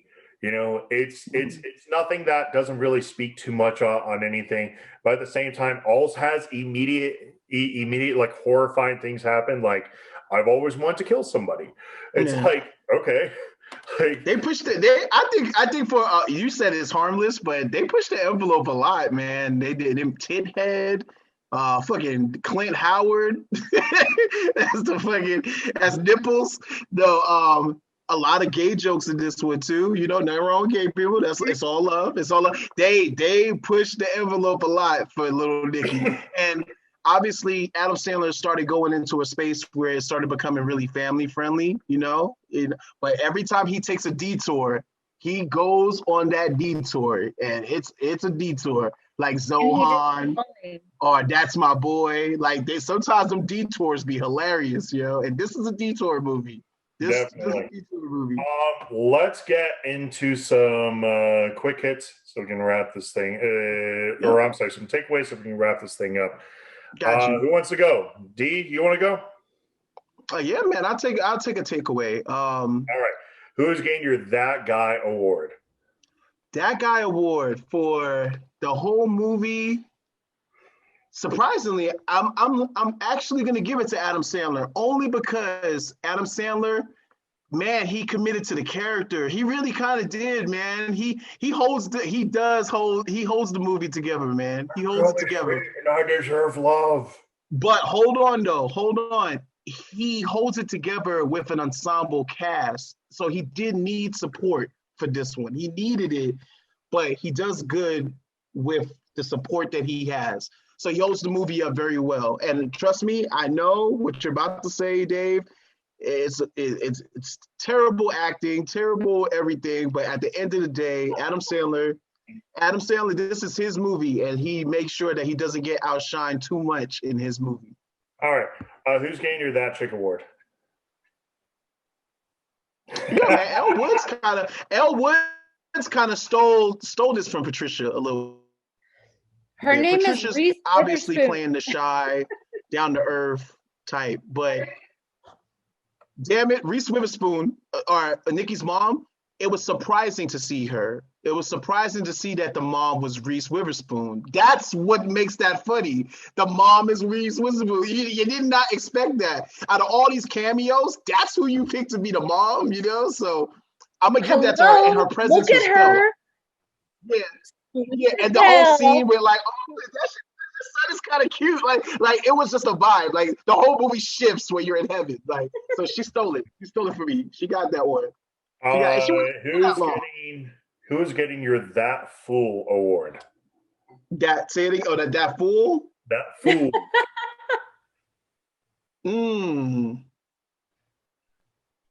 Say Debo. No, I'm not giving it to him because he was funny in this one. He was actually really funny. He was hilarious. I can't give it to Tithead. He wasn't there. Alan Covert, Todd. Let me give it to him.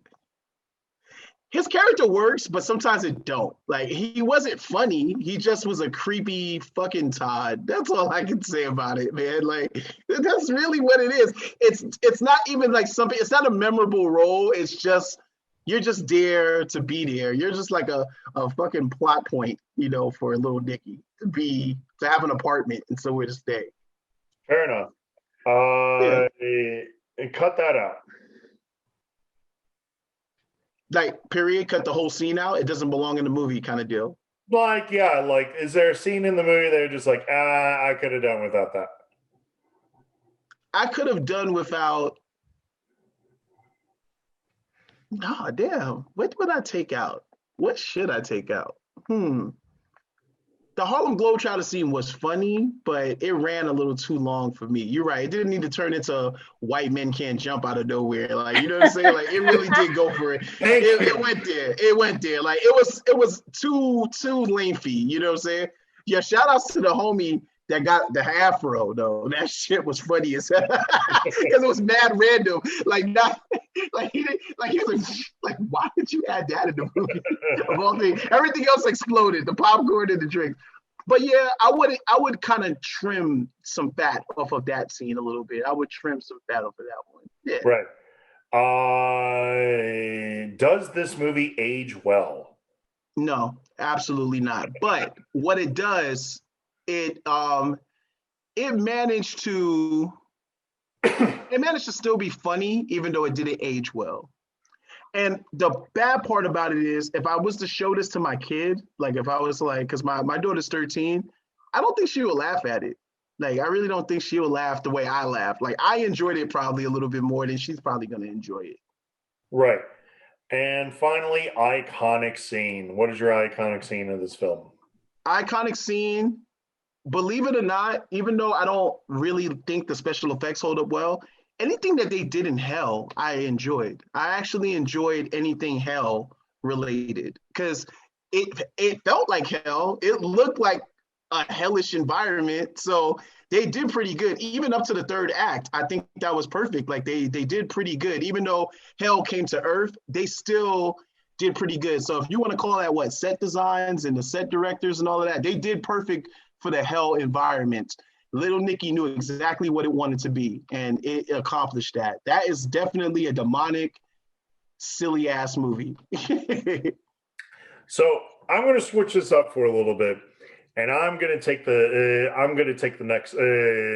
next part of this, which is going to be my own takeaways. From this. Okay. All right. So, and I want Selina to really, really, really think about this. So I'm actually going to stop her video for a second. Oh, okay. I didn't get no background, Dave, by the way. I wanted a fancy background. I can show you how to do it. It's off your Zoom. If you go to your Zoom profile, you can change your background from there. Why didn't you tell me this? All right, go. I'm just messing with you. Go. All right. So my That Guy award goes to Adrian. And I'll tell you why. Adrian is everything you kind of want for a ruler of hell. Like, if you really think about it, he'd make a really, really great ruler of hell. Because he's this guy that's very mischievous. He's this guy that's very, that's like very, there's nothing actually impolite about him outside of his actions. Like, he doesn't necessarily like go out of his way. He's just evil. He's not a bully per se. He can overpower you with his strength, but he doesn't actually want to. So, when he's an awesome actor, by the way. I really like him. Notting Hill. I remember him from Notting Hill, and I remember him from Replacements. He's funny as hell. Rhys Ifans is just amazing because he has this kind of awkward quirkiness about him that you kind of think is a little gay almost. But with this role in particular, it was like he took it to such a diva level that it works, and it works so well with this. He was a perfect contrast to what Nicky is. He was a perfect contrast to what Tony Lister was. He actually classed up the cast where you almost is like, why are you here, Rhys? Rhys, were you bored? Why'd you do this movie? Like who told you? Your agent told you to do this? I agree. Yeah, it's just weird seeing him there, but his presence there was felt. Like he was there, and he took his shit seriously. He had fun with that. You could tell he was having fun. Right. My That Chick award, I'm going to agree with you. I'm going to give it to Elle Woods. I'm going to give it to Mom. We're going to give it to Mom. I'm going to give it to Reese Witherspoon because I never was convinced at all of Patricia Arquette whatsoever. Even when they had their little scene together. Okay, here was the most awkward part about this movie in my eyes. This movie played very heavily on this idea of not very heavily, but the idea of rock music, right? And how important it is to this movie, right? The scene when he goes to apologize to Vicky, they play 2 rock songs in the process of climbing up the fire escape. Who does that? Who plays 2 rock songs? They play Foo Fighters' Everlong, which is one of the best songs ever written in rock history. Right. And then they play Pardon Me from Incubus, which is one of their hits. And it's just like halfway is up the stairs and changes to different camera angle. Let's get Pardon Me in here. Pardon me as I burst into I took a peek at that soundtrack. Little Nicky soundtrack is pretty good. They did a good job on that soundtrack. Little Nicky soundtrack's amazing. It kicks off. They did a good job on it. From POD, Pardon Me, Changing the House of Flies. They killed it on that one. They killed it. It has Points of Authority from Linkin Park, Disturb, Stupefy, with the specifically. Hey, Disturbed Superfly is my joint. Which was the song that they played right when Reese sits on the throne itself. Soundtrack-wise, this movie is killed it. I looked at that, man, and I was like, hey, they killed the soundtrack for this, though. They killed it. But I understand what you mean, though. I in that scene, just why? The most interesting part of Patricia Arquette's character is when they decide to bring in, when they decide to bring in like other people involved, when they bring in the music. Like the music made her more interesting than anything else. So yeah, that's hers. That's it. So now that I have my that guy and that girl, now I'm gonna bring back Selina to let her put some thought into it. I noticed you didn't pick no fool because you weren't gonna say Debo again. Debo, if you're watching this, that's Dave that's talking shit about you. Okay. No. I'm not gonna pick Debo for my that fool. Okay. Debo for that fool. I'm going to give it to Hitler because, dude, like anytime I get to make fun of Hitler, you're serious? You're serious? All right. Hitler's role in this movie is so minimal, but yeah, it's two of the funniest roles in it, which is he literally says, "Are you serious?" when he grabs the pineapple that's more like a jackfruit. Oh, man. Are you serious? Oh, you're serious? Are you serious? Are you serious? And then at the same time, like he goes and the second part of it, you're still in your maid tutu costume, and I got two demons up your ass with Cassius and Adrian at the end of this film. So yeah, always give it to Hitler when you can. It's a safe bet. But I cut that out. D, I'm going to agree with you. It's the basketball scene. I don't need a showcase. of basketball talent of Adam Sandler. It does not interest me. I don't really care that he can kind of play like he was Mike Bibby.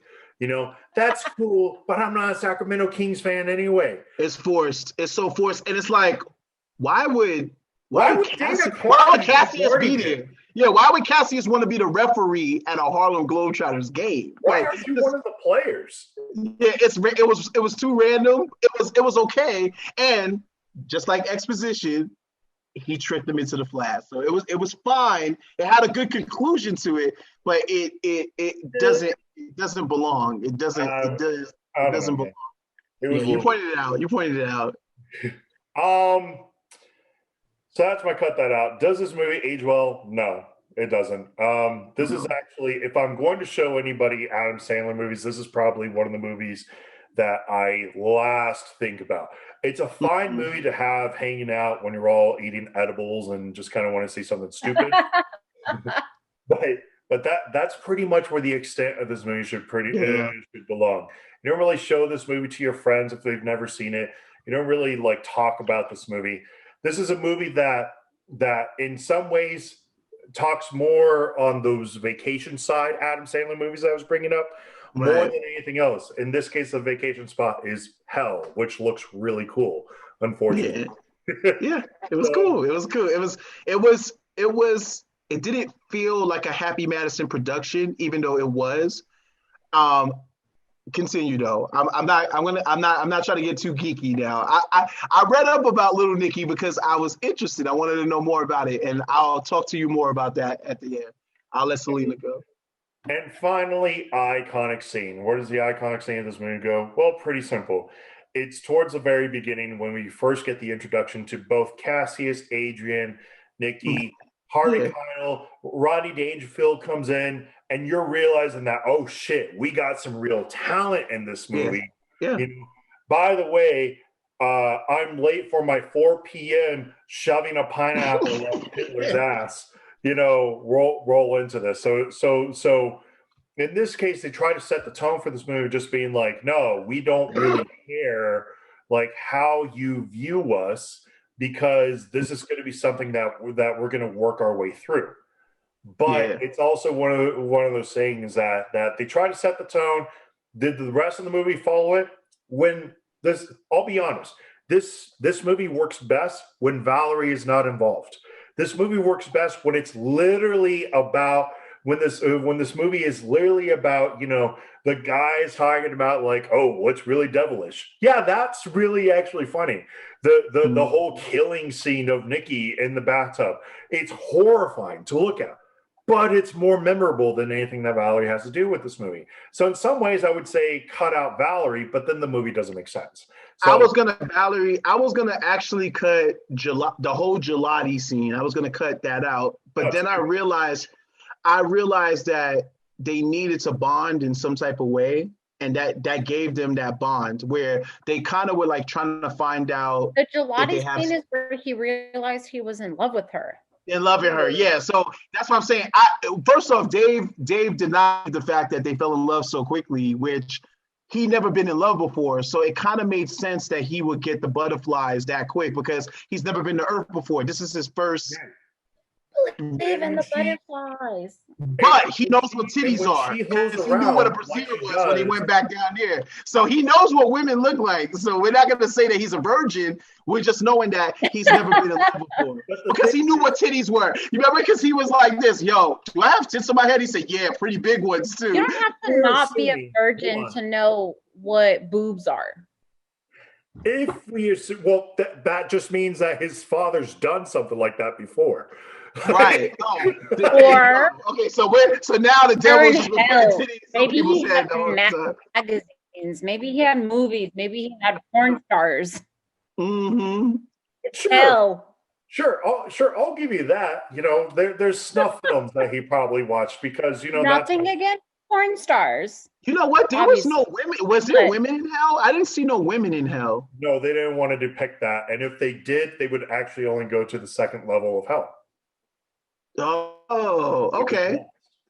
They tried not to. They wanted to. They didn't try to get too religiously in this one. Even though they did fucked up shit. Like he was the priest doing fucked up shit with burning feet inside the church. Like they. But the whole thing. That and then like the crazy guy of hell that he's in. Right. That's don't talk about Quentin like that, cool crazy guy. That's what we gonna call him, Quentin Tarantino's crazy guy. I know, man. Like it's so crazy. All right, so that's mine.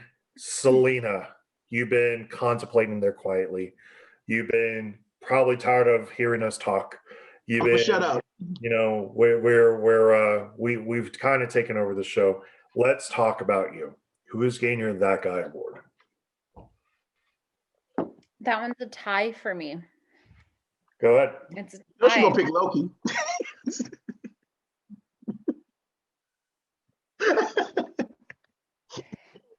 No, the first one's gonna go to Rodney Dangerfield because he was the first devil, the first what did they call him? Your worstness or whatever. Worstness. I love it. Whatever it was that they called him. No, I think he was the best. He had the best one-liners. He had the best comebacks.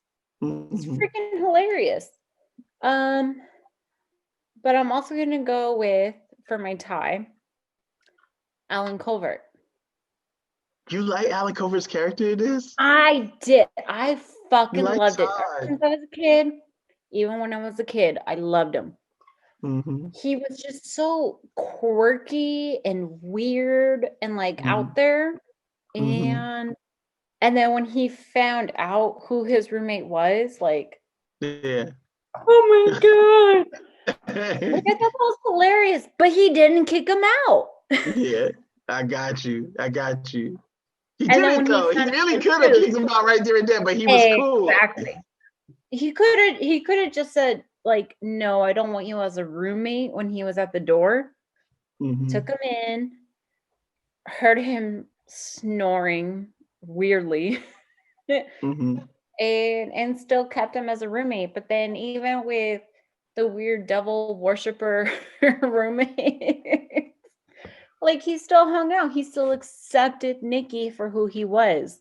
Because he wanted to be accepted for who he was. Even all the gay jokes, okay, Elton John, shut up. RuPaul or like jokes like that.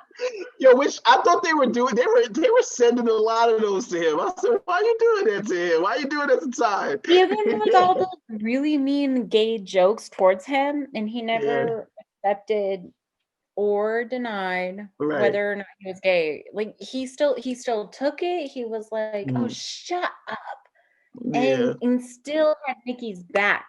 And not just Nicky, but the other two weirdos that were devil worshippers and Valerie. Right. Definitely. Do you think that kind of speaks a little bit on commentary there? I mean, it does. I think it has a lot to do with how back when it was filmed. It's a time frame thing. Exactly. In that era, like time frame era, whatever you want to call it, it was okay to make fun of somebody for acting gay or for acting gay, I'm sorry, or for being gay, and for gay people to just kind of take it and be like, oh, like, shut up, whatever, you're wrong. But at the same time, I feel like even way back then, 20 years ago, it's okay to be who you are. Right. If you want to come out as gay, great. If you want to come out as bi, great. And I'm not saying like want to be gay or want to be bi, because you are who you are.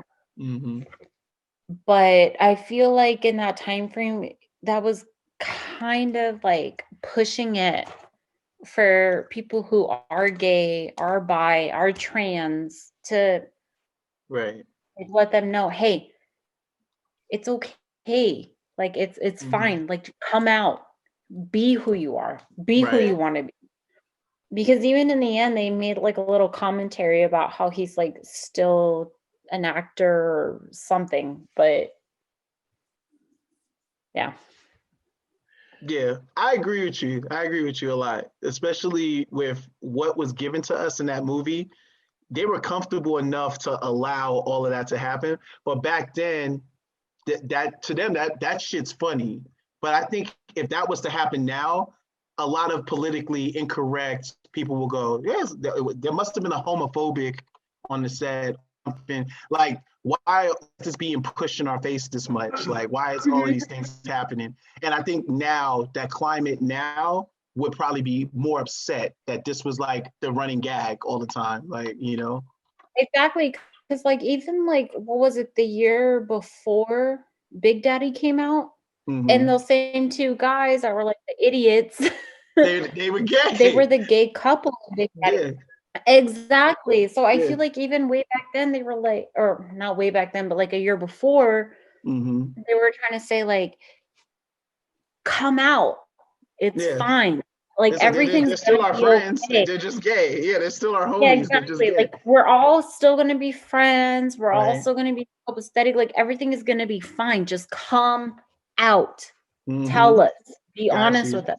But then even in Big Daddy, like I think Adam Sandler was the one that even said like, oh yeah, nothing's changed except like, they live together. They live together, they kiss each other. Yeah, pretty much. I think there's really good commentary that you kind of presented there. Because one of the things to also kind of touch on that, you bring up the good point of Big Daddy. Literally, Adam Sandler also came out with the movie I Now Pronounce You Chuck and Larry, which is this whole huge thing on the commentary of just kind of coming out as gay, or in this case, having something to what would you do for a friend in this case? And in this case, yeah, obviously in a way they were trying to commit fraud, but at the same time, it was a dumb rule to have it in the first place. But even then, the commentary in that movie was about learning to kind of accept for who you are. As Ving Rhames, who's one of the biggest, buffest, blackest badasses in all of Hollywood, decides to come out and be himself in this movie because it gave him courage in doing so and whatnot. So, great catch there they had there. And I feel like the saddest part is that like I have offered a female friend in the past she was moving out of state to kind of like get back on her feet, live with her sister and everything. And I took her to the airport and I was like, stop, like, don't, like, I was so close with her. I started crying and I was like, marry me. Marry me. You'll have my health insurance, my benefits, everything. Like, I'll take care of you. I'll help you. You can live with me. Like, everything's going to be okay. Just marry me and stay here in Vegas. Yeah. And I mean, obviously we both cried and whatever, all the female feelings, whatever. But, she did end up moving out of state and, she's doing a lot better. Everything's great. She got back on her feet, thankfully.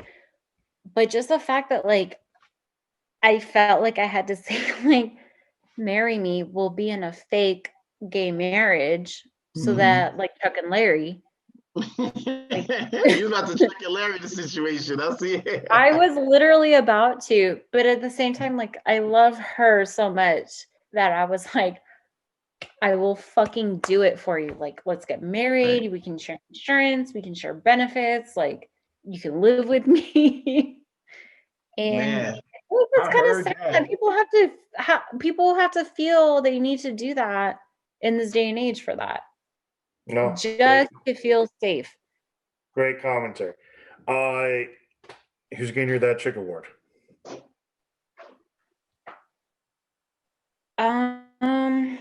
It's kind of a tie. Patricia Arquette was great because she risked her life to save Nicky and everybody else. And she only knew him for a few days. But at the same time, I'm going to go with the redhead angel. You're not because she said that. Because she said he's like Jeopardy smart. Yo, the redhead angel was adorable. Awesome. Who's getting your That Fool award? Oh, Cassius. Damn, you're just gonna do y'all shit about Debo, man. Y'all better cut that shit out. I don't give a. You know what? No, he was an idiot. All he wanted was he wanted power, but he didn't realize he was a follower and not a leader until Adrian screwed him over. Adrian had him in check. Adrian, again, just like Loki, fooled him. Yeah, definitely. Had to check the whole time. Cut that out. I agree with you guys. Part of the basketball scene I feel needed to be cut out. It was funny, but I feel like it just went on a little bit too long. Yeah, it drug. And I love basketball, by the way. I really love basketball. But something about it just was so forced.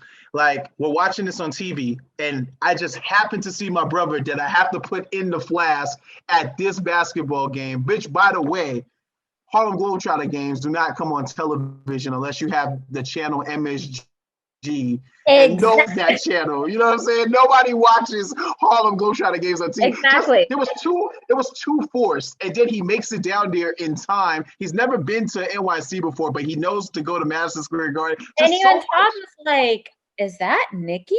You was just there. You know what I'm saying? You was just at the yes, you're in Manhattan, so yes, you could get there quick. It just, I don't know, man. Like, that one was just doing it. They stretched it. They stretched it so much to get that to happen. Mm-hmm. And it was a cool moment, and it was a good way for Dana Carvey to obviously be Dana Carvey, just be a character, you know? But I feel they could have done away with all of, like, the family's commentary. Like, yes, it was funny. Like, yeah. Mom, is this supposed to take this long? And they're like, Globetrotter games are like a show. Okay, nobody cares. Like, we don't need to hear your kid complaining. Right. We don't need to hear you explaining it to your kid. Like, Little Nicky didn't have to be as long as it was. Like, the Little Nicky movie don't need to be that long. Like, you know? Exactly. Like, definitely. I agree. I'm with you on that one. Where are we at? Cut that out. Does this movie age well? I want to say yes. I want to say yes. I really do. You're so nice. She is so nice. No.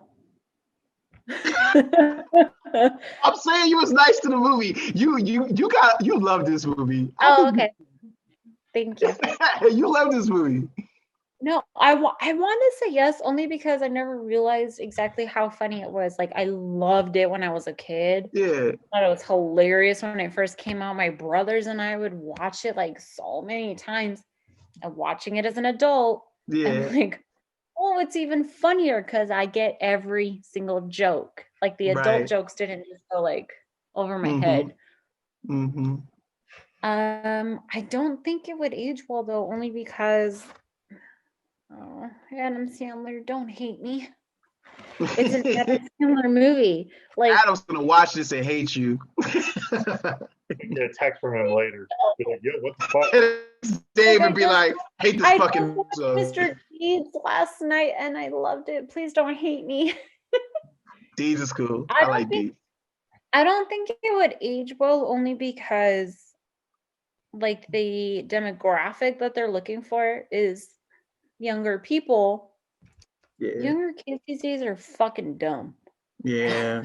Yeah. They're not gonna understand a lot of the jokes or innuendos or anything that they make. They're not gonna care for how much of a dumb humor it is, and they're not gonna understand that it's a dumb humor because that's what Adam Sandler movies are. It's stupid humor. It's so over the top dumb that you cannot help but laugh. Right. And like even watching Grown Ups, like it's so freaking dumb, but it's so funny at the same time. So I don't think it aged well. To me, it did, but to everybody else, I don't think it did.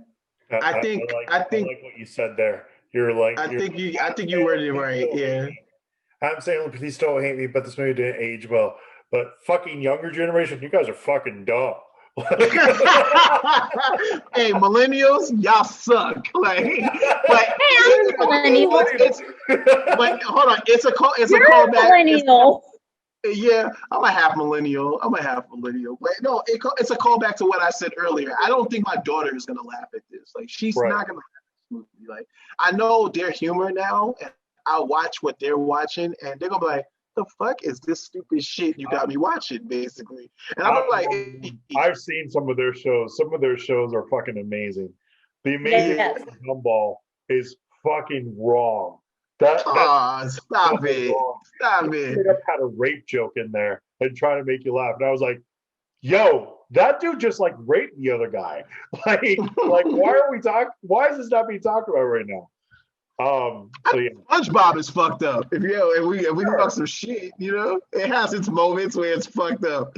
But but I'm gonna honestly say that age well thing that you just said, I don't think it's gonna connect the same way because I watched Little Nicky a lot, which once I saw the list of what we were gonna review, I picked Little Nicky because in my brain, I'm like, man, that was my shit when I was a kid. I watched Little Nicky all the time. Like, so now that I'm grown now, I can watch it and go, oh shit, okay. Oh, I'm watching it different now. And I hate that I'm watching it different, but I'm just a different person now, I'm just not. Even just for example, something stupid. When I was a kid and he has the booby tassels and he's like, I didn't get it. I was a kid. I didn't get it. I did not understand it. I did not understand it whatsoever. I'm like, what are they whatever. What is this? What is happening? But as an adult, I'm like, oh. Yeah, definitely. Like, it was a nice surprise. Exactly.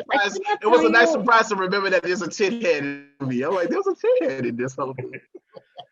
I cannot tell you how many times in the first 30 minutes I damn near died of laughter. Just in the first 30 minutes as an adult. And like as a kid, I'd be like, okay, it's fine. Oh, all right.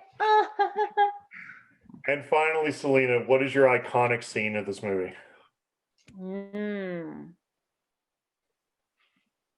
I'm gonna go with when he's first learning how to eat. It's a good scene. Put it in your mouth. Move your mouth up and down. Down. Slide the meat down your throat. Now tilt your head back and let it slide down your throat hole. Careful, don't choke. I got that innuendo. I got it. That's what I texted y'all earlier. I got that. I was like, they wild. They pushing Exactly. They pushing it. Another perfect example of how, like, when you're a kid, you think it's funny because he's teaching him how to eat. As an adult, you're like, nah, that's not what he's teaching him how to do. Nah, he's teaching them some things over there. And it goes with the rest of the movie and the jokes that they push it, you know what I'm saying? Popeye's chicken is fucking awesome. All right, guys, let's get into some quick hits so we can wrap this thing up, or takeaways, or whatever it is now. Definitely. All right, so Adam Sandler's wife, Jackie, plays that redheaded angel, Jenna. What's her name, by the way? What's her real name? Jenna. Jenna Sandler? Sure. I don't know. Oh, okay. I'm asking because I think is she an actress? I think I saw her somewhere before. Where did you see her? So I don't know. Huh? Like, which website? I want to say I'm no, kidding. not a website. No, not an OnlyFans or anything. No, I saw her in the. Please don't hate me. I think I saw her in another show. That's why. That's it. I just thought I saw her somewhere. It's Jackie Sandler. Jackie Sandler is her name. She's been in a few things. A lot of them, obviously, with Sandler itself. Like she was in. God, she's been in a lot of those Sandler movies. There you go. Okay, that's why she looks familiar to me. Okay, yeah. Like Leslie Mann's kids. Leslie Mann's daughters are like in almost every movie with her. Yeah, right. Yeah. And even the Jergens commercial with her now. Mm-hmm. But Leslie Mann is, I think, isn't she married to Judd Apatow in real life? I think so. So that's why they're always around. Like of course he's gonna play his family in movies. Right. You know what I'm saying? So it's only smart. Yeah. All right. When John Lovitz was on the celebrity edition of Who Wants to Be a Millionaire in 1999 and 2000, he promoted this movie. Mentioned some of the co-stars. Interestingly, host Regis Philbin has an uncredited cameo as himself, but never mentioned to John Lovitz or the audience that he's in the same movie. This is the fourth Adam Sandler movie, and what would later become the 4 out of 5 Adam Sandler movie to have a love interest with the initials VV, with Patricia Arquette as Valerie Varon. The first was Billy Madison, Veronica Vaughn. The second was Happy Gilmore, Virginia Vinette. And the third was The Waterboy, Vicky Valancourt. Right. The fourth was this, and the fifth is Hubie Halloween. Can't remember the first name, but something Valentine. Maybe Vicky. I haven't watched all of Hubie. I went to sleep, or Hubie. I need to watch the rest of that. I did learn an interesting tidbit, though. An interesting tidbit was the guy that directed Little Nicky directed Hubie. Yep. Yeah. Harvey Keitel replaced Dustin Hoffman in the role of Satan. Dustin Hoffman would have killed that. Dustin Hoffman would have killed it. Dustin Hoffman's hilarious, yo. Dustin Hoffman would have slayed it and then walked off the stage with it. Slayed it. Like Fockers is funny as fuck. Yeah. Stolen the show and walked off the stage with it. He would have owned that. Dustin would have got that one. Yeah. Mm-hmm. Now, this has to be part of the reason why I don't really care for the basketball scene.